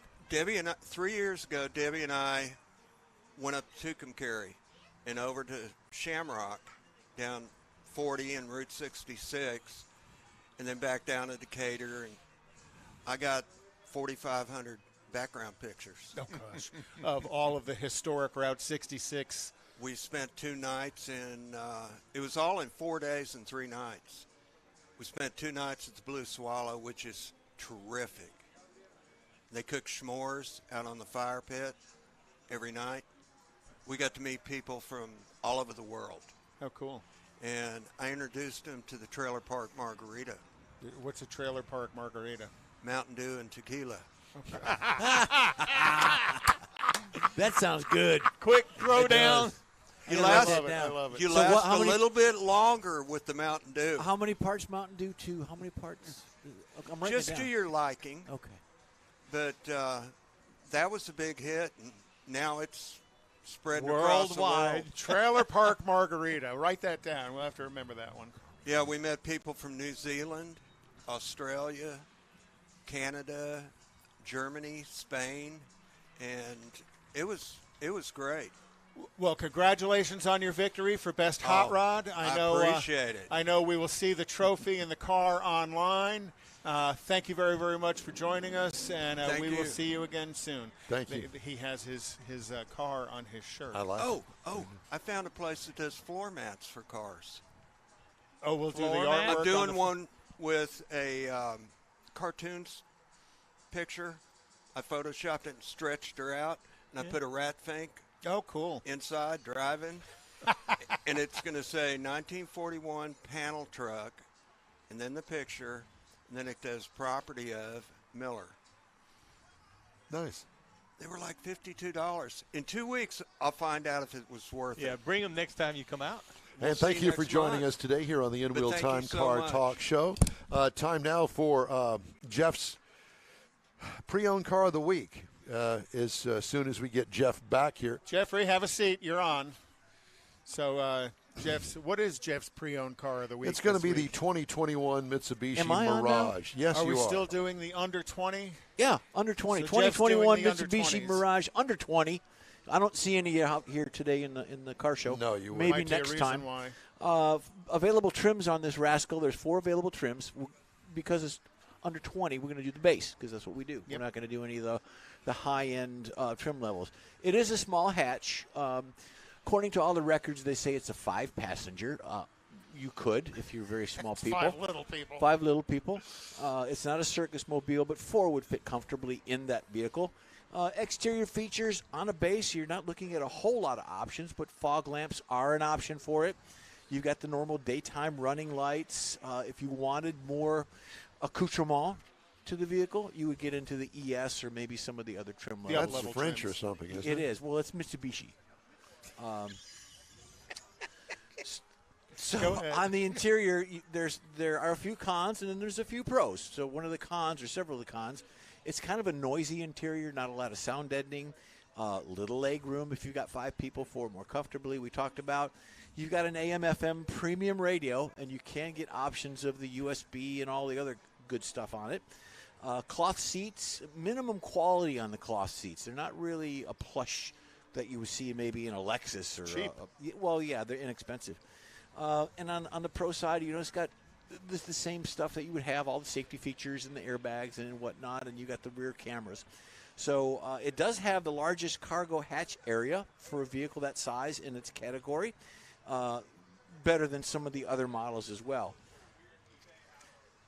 Going over to the power plant, and it is a power plant. It's a 1.2-liter 3-cylinder engine, 78 horsepower at 6,000 RPM. You've got 6,000 RPM. At 6,000 RPM. So wind it up, and you're still not going very fast. Got one of them 411s in it. Cuts the grass real good. 74 foot-pounds of torque at 4,000 RPM. Now this is the beauty of this. Having the under 20 plus, it's very cost affordable for Mike and his grandchildren that he's going to buy them. 36 miles per gallon in the city, 40 on the highway, combined 39. So it is a little gas saver. Ride and handling, besides the raucous engine noise or the little bit of engine noise that you have and the meager horsepower, it's got good cargo space. You got front disc and rear drum, Conrad, which I thought was kind of a little bit unusual. 15-inch rims, and it has one of the longest or most potent warranties, which is a 10-year powertrain warranty for the vehicle. You can get these rascals from between, now being a 21 and under 20, between 15.2 and 16.8. If you wanted to buy it new, you're still probably just going to cross the 24 range. Now. And that's, Is that it? That's it, sir. Short and sweet. Can I just give you my take on it? Yeah, go ahead. The last time I had a Mitsubishi Mirage, I told the supplier that carried the press car for this thing, never, ever give me another Mitsubishi Mirage or anything Mitsubishi as long as I live. Yeah. It was probably one of the worst cars I have ever driven in my entire life. That's a little Period. critical. That's critical. It is. I'm not surprised. It is a total pile of crap. Man, that would be on the con side. Well, Hold on, let me write that down. 68 horsepower at 6,000 RPM. You shut the door and you would swear it was a Charlie the Tuna Fish can. 78 horsepower. Oh, I'm sorry, I underestimated. It was a miserable car. And they sell. It's a 21 I'm model amazed they sell. for under 20 grand, under 17 grand. So it is when it was it's new. An intro. You're overpaying. No, that's right now. When it was new, it was like 24. When it was new, it was 24. Overpriced at 24. Well, that car shouldn't even be. It should be made and then taken immediately to the crusher. Notice in today's used car market, a lot of used cars are selling for more than they did new. Not the Mitsubishi. It's still half price of what it was you new can also, as an nobody option, wants it. you can tub it out and put an LS in it. That's where I'm going with it. Doubtful. Yeah. What a pathetic, miserable car. Back to you, Don. Tell us what you think, Armstrong. The In-Wheel Time Car Show streams on iHeartRadio, Facebook, YouTube, Twitch, and InWheelTime.com. Podcasts are available on your favorite podcast channel. Yes, believe it or not, the In-Wheel Time Car Talk Show continues again right after this quick break. Father's Day weekend, Saturday, June 18th, 2022. It's the next Tailpipes and Tacos Cruise-In, and you're invited. Tailpipes and Tacos Father's Day edition will be at the same Loopy Tortilla in Katy, 8 to 11 a.m. on Saturday, June 18th. It's the only place cruisers compete for trophies and other prizes. Enter your vehicle for Best Hot Rod, Best Classic, and Best Modern Classic. Tailpipes and Tacos is Houston's coolest cruise-in and is your opportunity to see the best hot rods, show cars, classics, and resto mods, and get Loopy Tortilla breakfast tacos and adult beverages. There's no entry fee, and cars will automatically compete for custom Loopy trophies and other prizes. It all happens at the Lupe Tortilla Tex-Mex in Katy on the Grand Parkway at Kingsland Boulevard, just south of I-10.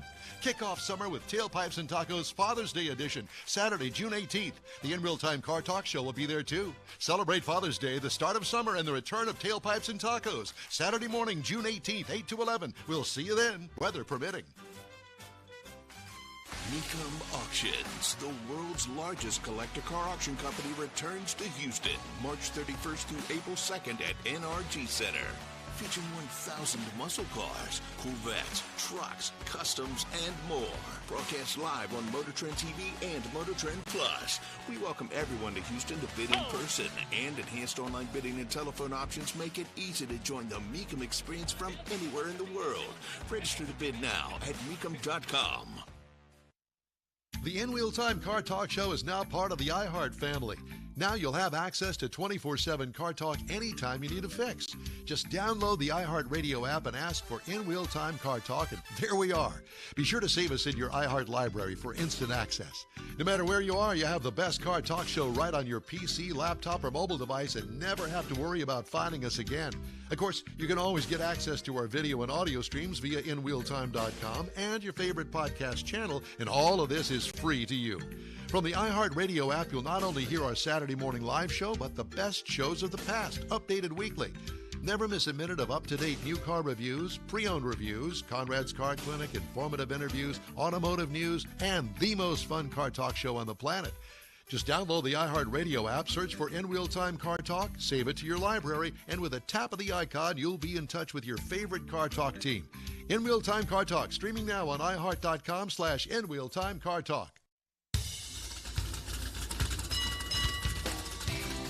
Welcome to the In Real Time Car Talk Show on iHeartRadio. Today, coming to you live and remote from the Tailpipes and Tacos Cruise In at the Lupe Tortilla Tex-Mex out here in Katy, Texas. Coming up, another guest from today's Cruise In. Conrad has his weekly lesson in the car clinic, and we'll have the rest of the stories of this week's auto news headlines. Howdy, along with Mike out of this world, Mars, King Conrad DeLong. We need more Jeff Zekin and the ever-popular, famous, and infamous David Ainsley. I'm Don Armstrong. Glad you could join us today.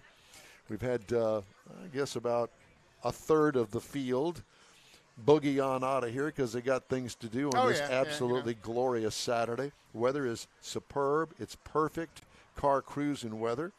And the only thing that'd make it better is Bloody Marys. And we're going to have some of those. Yes, sir. I'm going to go get me one here in just a second.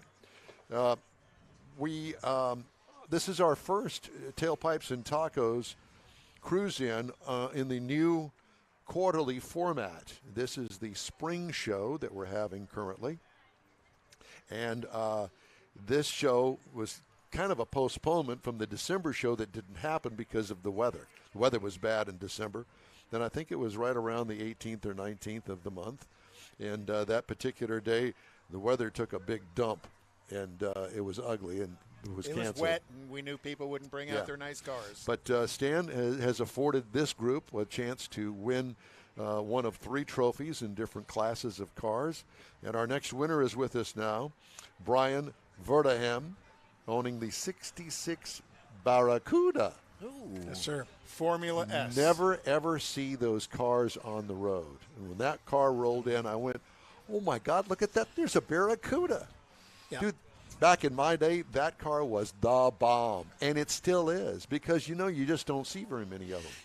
Yeah, so they built about 5,300 Formula S's in 66. Half of them were manual, half of them were automatic. Explain what a Formula S is. It's a great question. So the Formula S was really it came with all the options in 66. So it was the loaded-up version. It was loaded up. So it had Blue Streak tires, high-performance 273 V8. Center console is one of the options that came with it. Front-wheel disc brakes, which are really rare at the time. Go back to the center console because the standard was a bench seat in that car, if I'm not mistaken. That's correct, sir. Yeah, the bucket seats with the center console was really an option. We don't think of that as an option today in the cars we buy, but back then a center console was actually an upgrade. Yeah. Front-wheel disc brakes. I believe it was one of the first Chrysler production cars to have front-wheel disc brakes. Disc brakes were really not an option on the Mopars back in those early years. But, yeah, I've got disc brakes, and a lot of people look at the car and say, Joe, oh, I see you added disc brakes. No, those actually came with the car as and that original. was part of the Formula S exactly, option package. Part of the Formula S package. So, basically, when you got all the bells and whistles on the Formula, you got the Formula S versus the standard CUDA 66 model A-body. So what's the history on that car? So my father bought this car in 1972. He was a police. I'm originally from upstate New York, a little town called Geneva, New York, in the Finger Lakes region of upstate New York, near Rochester, New York. My father was a cop in the 70s, and they had a call come in that there was a stolen battery out of a car at the college. He went up on his police motorcycle, saw this car. It was owned by a college student out of Colorado. She had bought the car new in Colorado Springs, Colorado, drove it to New York. She didn't like the car. She told my dad as he's filling out the report for the stolen battery, she says, I don't really care for this car, and I want to sell it before I go back to Colorado. My father says, really? You want to sell this car? You got a clean title? She says, yes. He said, how much you want for it? She said, $400. Oh, my God. So my father said, okay, I'll be back in about 20 minutes with a check. So the rest is history. He bought it, brought it home, told my mother, hey, I bought a new car for you here. She looked inside. It was a 4-speed. She says, I'm not driving a 4-speed. So my mother didn't drive it. He put it in the garage, and from 1972, I was born in 73, so I was not witness to all this that happened. But as the years went on, I can tell you that my dad very rarely ever drove this car. Some of my youngest memories are in the back seat of this car. The youngest, one of my earliest memories. And he didn't really take it out much. He would take it to car shows once in a while, take it in a parade, take it out for a spin on a nice day like today. It's been around the Watkins Glen racetrack down there. Yep, for a car show day they had down there. Outside of that, my dad never drove it in inclement weather or anything. So the body was in absolute excellent condition. There's zero rust on the car. My dad died in 2020. He was 84, lived a great life. He loved this car. I got the car, had it transported down here to Texas after he passed away, and I began a much-needed mechanical restoration on this car. 2020 July is when it went in. It just came out about 3 weeks ago. Did a complete mechanical restoration, so completely rebuilt the engine. Clutch, suspension, brakes, fuel, completely redone. It's got the original block inside of it, just rebuilt it. I kept it as a 273. I didn't bore it out to a 318. A lot of guys take these and bore them out to a 318, give a little power, but no, I kept it a 273. What I did change, I went to a fuel injection. Had a Carter 4-barrel in it. Which was standard. It was. Yeah, standard. Carter. Yep, it was. And I just don't want to get stuck somewhere in this heat down here. So I also went to what else did I do? Oh, I went to a dual master cylinder. These came with a single. For safety reasons. For safety reasons. I think this was the last year that Chrysler used the single. I think in the 67 they went to a double. So even they saw the safety issue. And then you also told me you put vintage air on it. I did, yep. And kudos to you for doing that and then knowing that it's your father and the history of the family. And now you've got an award for it.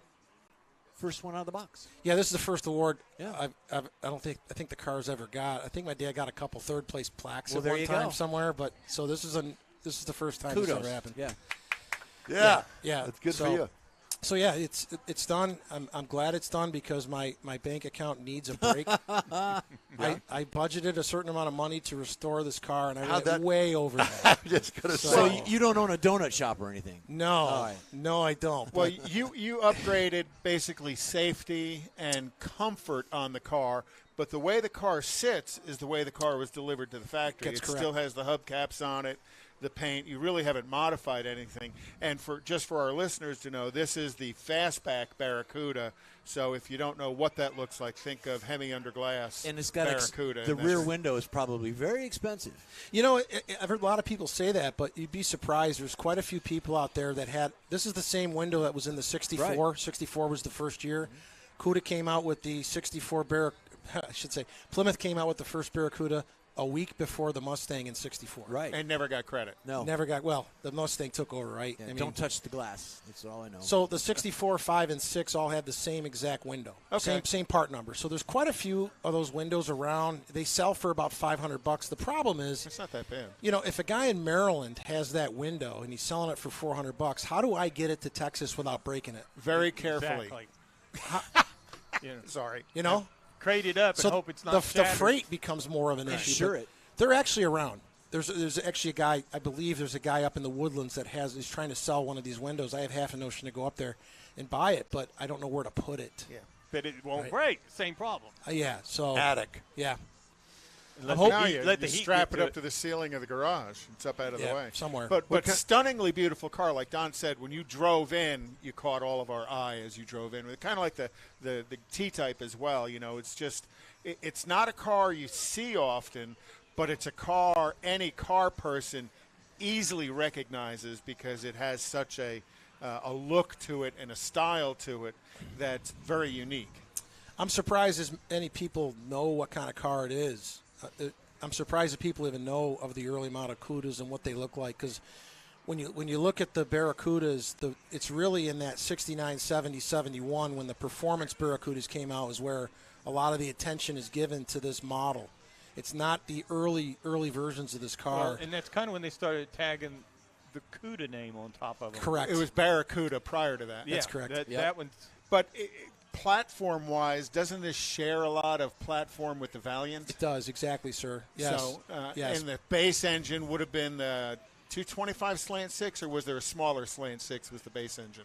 The slant 6 was really the base model for the motor So for the that. 273 is, in the view the of Formula car S. people, quite an upgrade It is. to the slant 6. It is. in it. You bring up some good points. So just one more quick story from the family. My brother had a 1966 Dodge Dart in 1983. I'm surprised it passed inspection. I mean, you could see the pavement through the floorboards in the back. Okay, it was completely rusted out. It's a Flintstone car. Well, eventually, the car had to go to the dump.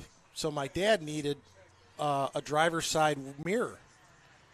So he took the mirror off my brother's 66 Dodge Dart, and that is the mirror that's on that car right now. What a great story. What a great story. The story. Don't change it. Yeah. Don't change it. So the mirror that's on there came on a 66 Dodge Dart. So Well, to you your can't point, tell, there's a lot of yeah. interchangeability between the Valiants, the Darts, the Belvederes, a lot of those earlier 60s Mopars. A lot of those parts are interchangeable. Yep. There's one rolling out here. What are your plans for it at this point? To do exactly what I'm doing, I enjoy car shows. I really enjoy these. I even enjoyed them when I was a kid. So I'm going to try to make as many of these as I can around this part of Texas. There's a zillion of them. And I really enjoy the dialogue. Car people are wonderful people. You know, I just love being out here. If the weather's good, I'm going to try to make as many as I can. What do you do for a living? I'm in the oil and gas business. I work for a pump company. We basically sell pumps and other types of equipment to the production side of the oil and gas business. So a lot of the production oil and gas people are our customers. I've been in the pump business for 30 years. Relocated here to Texas about 20 years ago. I'm not from here originally, but I got here as quickly as I could. So, Welcome. yeah. Thank you very much. This is a former New Yorker, too. Yeah, I was Westchester County. Oh, okay. Born in Mount Vernon, grew up in Tarrytown, right at the base, almost the base of the Tappan Zee Bridge on the New York side. Isn't that Alcatraz? Yeah, not quite. And then moved up to Yorktown, up around Peekskill. Yep. So I'm from dairy farms and winery country up there, and boy, the weather's a little tough in the winter, but the summers are beautiful. Oh, yeah. But yeah, I'm glad I'm here, and I thank you very much for having me here, guys. You Wonderful you show. live around this area? I live in Sugar Land, Texas, just down the road. So yeah. This was just a quick ride up the tollway for me this morning. Yeah. Jeff and I live in Sugar Land. I think I used about $40 worth of gas. Yeah. coming up here this Quick morning. little John. Yeah. Boy, these cars are not good on gas. Has it got a 2-speed in it? No, it's 4-speed. Sorry. 4-speed manual, yes, sir. Which it doesn't go in reverse right now. I broke a link. I broke the reverse link, but that part will be here today and by Tuesday afternoon. We got it backed in. That gentleman over there pushed me back. Very good. The car only weighs about 1,800 pounds. Oh, okay. So my wife actually pushed me out of the garage this morning. So It pushes really easily. It's a real light car, right? There's got to be No, there's other stories to that. We'll leave all those alone. Well, congratulations. Thank you very, very much for bringing the car. Beautiful. And we will. Biff's got some pictures of it. I know Loopy Tortillas is going to put it on their social media. We'll have it on the In Wheel Time social media as well. Really drew our attention, and car people know what it is. And I'm sure you had a lot of conversations with different people about the car today here. And what a great story of your dad having the car. Exactly. And your brother's mirror on it. Great tribute to both of them. Our next one here at Loopy Tour, bring something else. You might win something else. Bring something else? Yeah, bring your next car. Yeah, don't tell your wife you're going to go buy another one to bring it. We're done putting money into classic cars for a while. Yeah, that's what everybody says.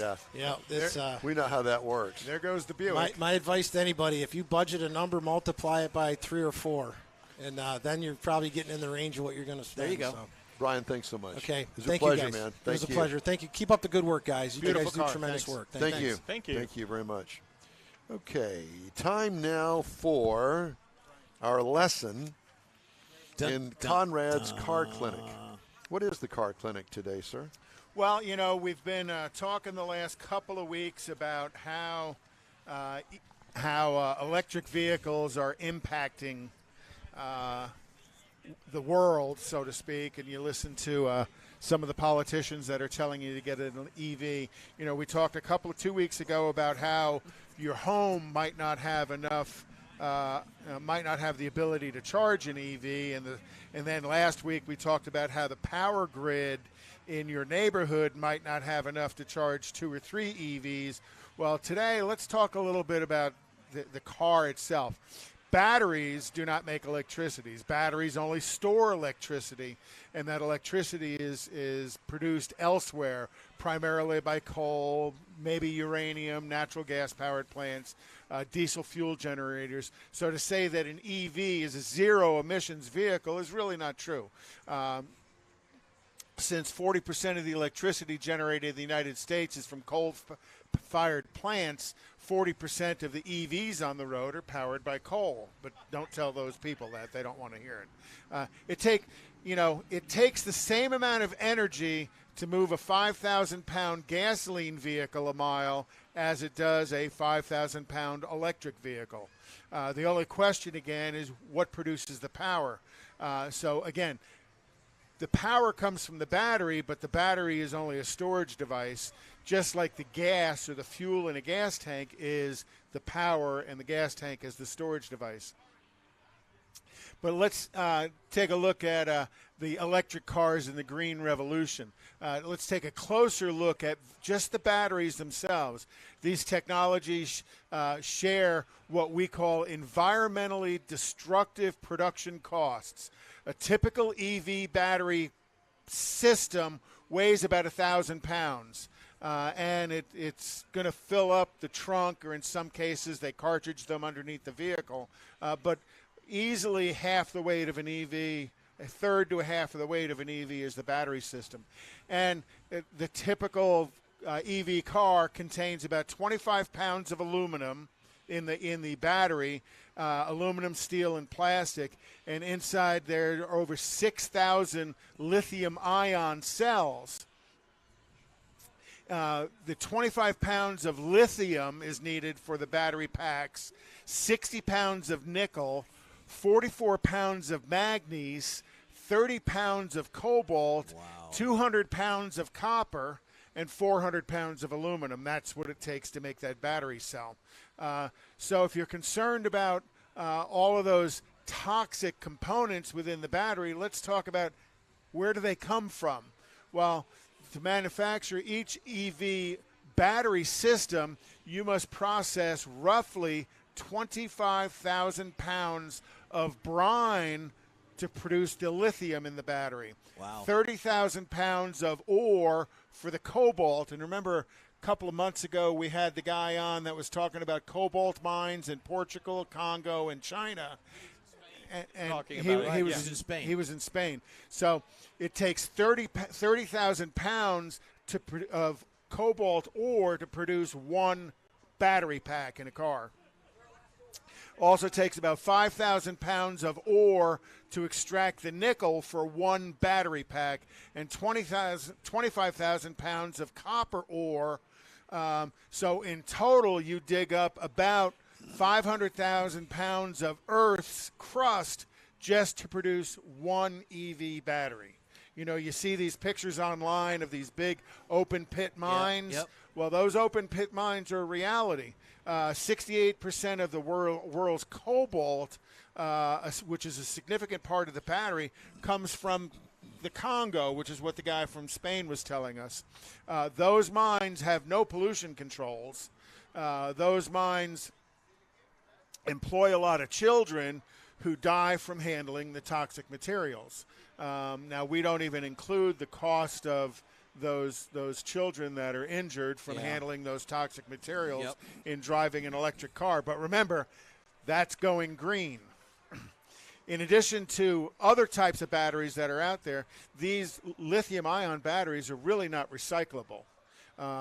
They're also quite a fire hazard as well. So the question is, what do we do as these cars go into salvage yards to manage the battery waste? You know, when you look at, you know, all these other cars that are here that have the lead acid batteries in them or the absorbent glass mat batteries in them, 90+% of today's car batteries are recycled anyhow because people want to get the material out of them. Well, you can't recycle these EV car batteries, and that's going to be a problem in the future. So, yes, going green is something they're trying to force us to do, but is it really green? Wow, that's good Conrad's stuff. Corner. There you go. Great. Something to know. Thank you. You're welcome. Couple of headlines. A little depressing. U.S. customers whose high-end vehicles are now on the floor of the Atlantic Ocean in the burned hulk of the Felicity Ace will all get their orders filled, including 15 out-of-production Lamborghini Aventador Ultime editions. Felicity Ace caught fire at sea on February 16th in the Atlantic off the coast of Portugal en route to the United States with nearly 4,000 vehicles aboard, primarily from Volkswagen Group brands. Vessel sank March 1st in rough seas as it was being towed back to port. An Audi spokesman said that the cause of the blaze remains under investigation. Sure, it sank by accident in rough seas. Want your car, go get it. It's still on fire. How do we put it out? 3,000 feet under the ocean. Yeah. Good luck in trying to salvage anything. You got to go get it. Closely watched auto industry forecaster lopped more than 5 million cars off of its projections for global production this year and next, largely due to fallout expected from Russia's invasion of Ukraine. S&P Global Mobility cites the effect that Russia's war is having on the prices of energy and raw materials, expectation for the semiconductor shortage to worsen, and disruptions to the flow of wire harnesses from Ukraine. Suppliers may have issues sourcing neon gas used for chip making from Ukraine, as well as palladium from Russia. The platinum group metal is a base element of catalytic converters, which turn engine exhaust into less toxic emissions. It's only just begun. Renesas Electronics Corporation, a key maker of semiconductors for the global automotive industry, has suspended operations at 3 plants in Japan after a major earthquake hit the country's northeast, triggering a tsunami, causing blackouts and snarling transportation. Renesas said all 3 plants, its Naka, Takasaki, and Yanazawa factories, are near the quake zone, which was centered off the Pacific coast from the city of Sendai. The 7.4 magnitude tremor rattled cities as far away as Tokyo when it struck shortly after 11:30 p.m. on Wednesday. Renesas said it could not say when production might resume at the Naka and Takasaki factories. The company said it had partially resumed production of some test lines at its Yanazawa plant. Yeah, and that was kind of the same area that Fukushima earthquake was years ago. Yes. How scary is that? So I understand, who's the guy from the Titanic? Leonardo DiCaprio had a Bentley that was on that ship that sunk. Wow. Huh. Large vehicles are significantly more likely than other vehicles to hit pedestrians while turning, according to an Insurance Institute of Highway Safety study released Thursday. Pedestrian crash deaths increased 59% from 2009 to 2020, when 6,500 pedestrian fatalities occurring that year. When analyzing the crashes, the Institute of Highway Safety found that SUVs, pickups, vans, and minivans cause the largest percentage of crashes at intersections, crashes with human beings. General Motors this year is expected to discontinue 2 subcompact crossovers that were once among its top sellers, the Buick Encore and the Chevy Trax. Do we care? Well, the Trax is a small vehicle. Just tiny.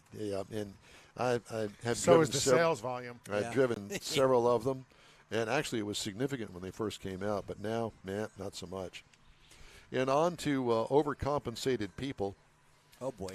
Ford Motor Company CEO Jim Farley's total compensation soared 93% to $22.8 million last year. His first full year as the company's chief executive. The increase is largely attributed to Farley's stock awards, which more than tripled to about $16 million. It's kind of along the lines of some of these baseball and football players that are making way too much money. You know, what does that say to America and people that buy their cars and pay these exorbitant prices for some of the vehicles that they're buying? It all started with the Kardashians. And it just doesn't make any sense to me. What bad PR is that? I mean, you tell me this one guy has made Ford all of this money? I hardly think so. It's not a one-man band. He's got the board of directors that is his boss, and he's got all of these people working for him, making decisions that he just basically signs he doesn't off know. on. Yeah, he doesn't know anything about. I just think it's bad PR. Yeah, $22 million is a lot of money, but in what they're just saying, one is, year, and not to defend him, but he has a salary, and then he gets bonuses, and I'm sure the bonuses is the biggest part of him. But that's a hell of a lot of money. Where are you going to spend $22 million? He could advertise on In-Wheel Time. That's what I'm thinking. Contact Jeff at InWheelTime.com. Nice plug. Nice hook on that. Yeah, I like it. Well, what a great day it's been out here at the Lupi Tortilla. And this edition of the In-Wheel Time show and Tailpipes and Tacos. Great turnout. It was a good turnout. It was just kind of surprising because everybody showed up at exactly 8 o'clock this morning, and we're all going, oh, my gosh, are we actually going to make it, or are we not going to make a real – is that some Girl Scout cookies?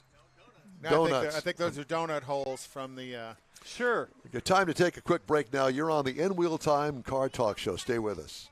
Father's Day weekend, Saturday, June 18th, 2022. It's the next Tailpipes and Tacos Cruise-In, and you're invited. Tailpipes and Tacos Father's Day edition will be at the same Lupi Tortilla in Katy, 8 to 11 a.m. on Saturday, June 18th. It's the only place cruisers compete for trophies and other prizes. Enter your vehicle for Best Hot Rod, Best Classic, and Best Modern Classic. Tailpipes and Tacos is Houston's coolest cruise-in and is your opportunity to see the best hot rods, show cars, classics, and resto mods, and get Lupi Tortilla breakfast tacos and adult beverages. There's no entry fee, and cars will automatically compete for custom Lupi trophies and other prizes. It all happens at the Lupi Tortilla Tex-Mex in Katy on the Grand Parkway at Kingsland Boulevard, just south of I-10.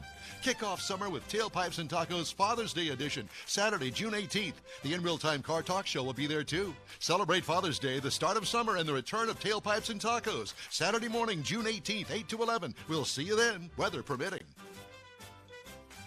Mecum Auctions, the world's largest collector car auction company, returns to Houston March 31st through April 2nd at NRG Center. Featuring 1,000 muscle cars, Corvettes, trucks, customs, and more. Broadcast live on Motor Trend TV and Motor Trend Plus. We welcome everyone to Houston to bid in person, and enhanced online bidding and telephone options make it easy to join the Mecum experience from anywhere in the world. Register to bid now at Mecum.com.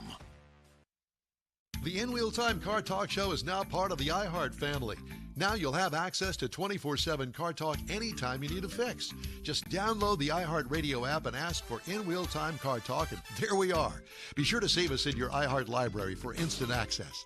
No matter where you are, you have the best Car Talk Show right on your PC, laptop, or mobile device and never have to worry about finding us again. Of course, you can always get access to our video and audio streams via InWheelTime.com and your favorite podcast channel, and all of this is free to you. From the iHeartRadio app, you'll not only hear our Saturday morning live show, but the best shows of the past, updated weekly. Never miss a minute of up-to-date new car reviews, pre-owned reviews, Conrad's Car Clinic, informative interviews, automotive news, and the most fun car talk show on the planet. Just download the iHeartRadio app, search for In Real Time Car Talk, save it to your library, and with a tap of the icon, you'll be in touch with your favorite Car Talk team. In Real Time Car Talk, streaming now on iHeart.com/InRealTimeCarTalk. Well, that's a wrap for this week's In Wheel Time Car Talk Show on iHeartRadio. Hey, when you're on our Facebook page, please give us a like. Tell your friends about us if you would. Share our junk if you would as well. You'll get Conrad's Unicorn Hunting features along with all things automotive all week long. There'll be some fun stuff in there, too, including upcoming events and other goodies. The In Wheel Time Car Show is on now 24/7 on iHeartRadio, both online and through the iHeart app. Find us at In Wheel Time Car Talk. We're still streaming live on Facebook, YouTube, Twitch, and InWheelTime.com every Saturday, 8 to 11. 30-minute podcasts available from your favorite podcast outlet 7 days a week. The In Wheel Time Chief Engineer is David Ainsley. Our Marketing Advertising Manager and Video Technical Director is We Need More, Jeff Zekin. For Booking Agent and Podcast Editor, Mike Out of This World Mars. And his royalty, King Conrad DeLong, I'm Don Armstrong.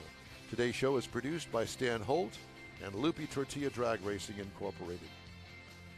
Be sure to join us again next week for our live In Wheel Time Car Talk Show from Studio A next Saturday, and we hope that you'll join us then, right here on the Smoke and Mirrors Network. Till then, adios, amigo.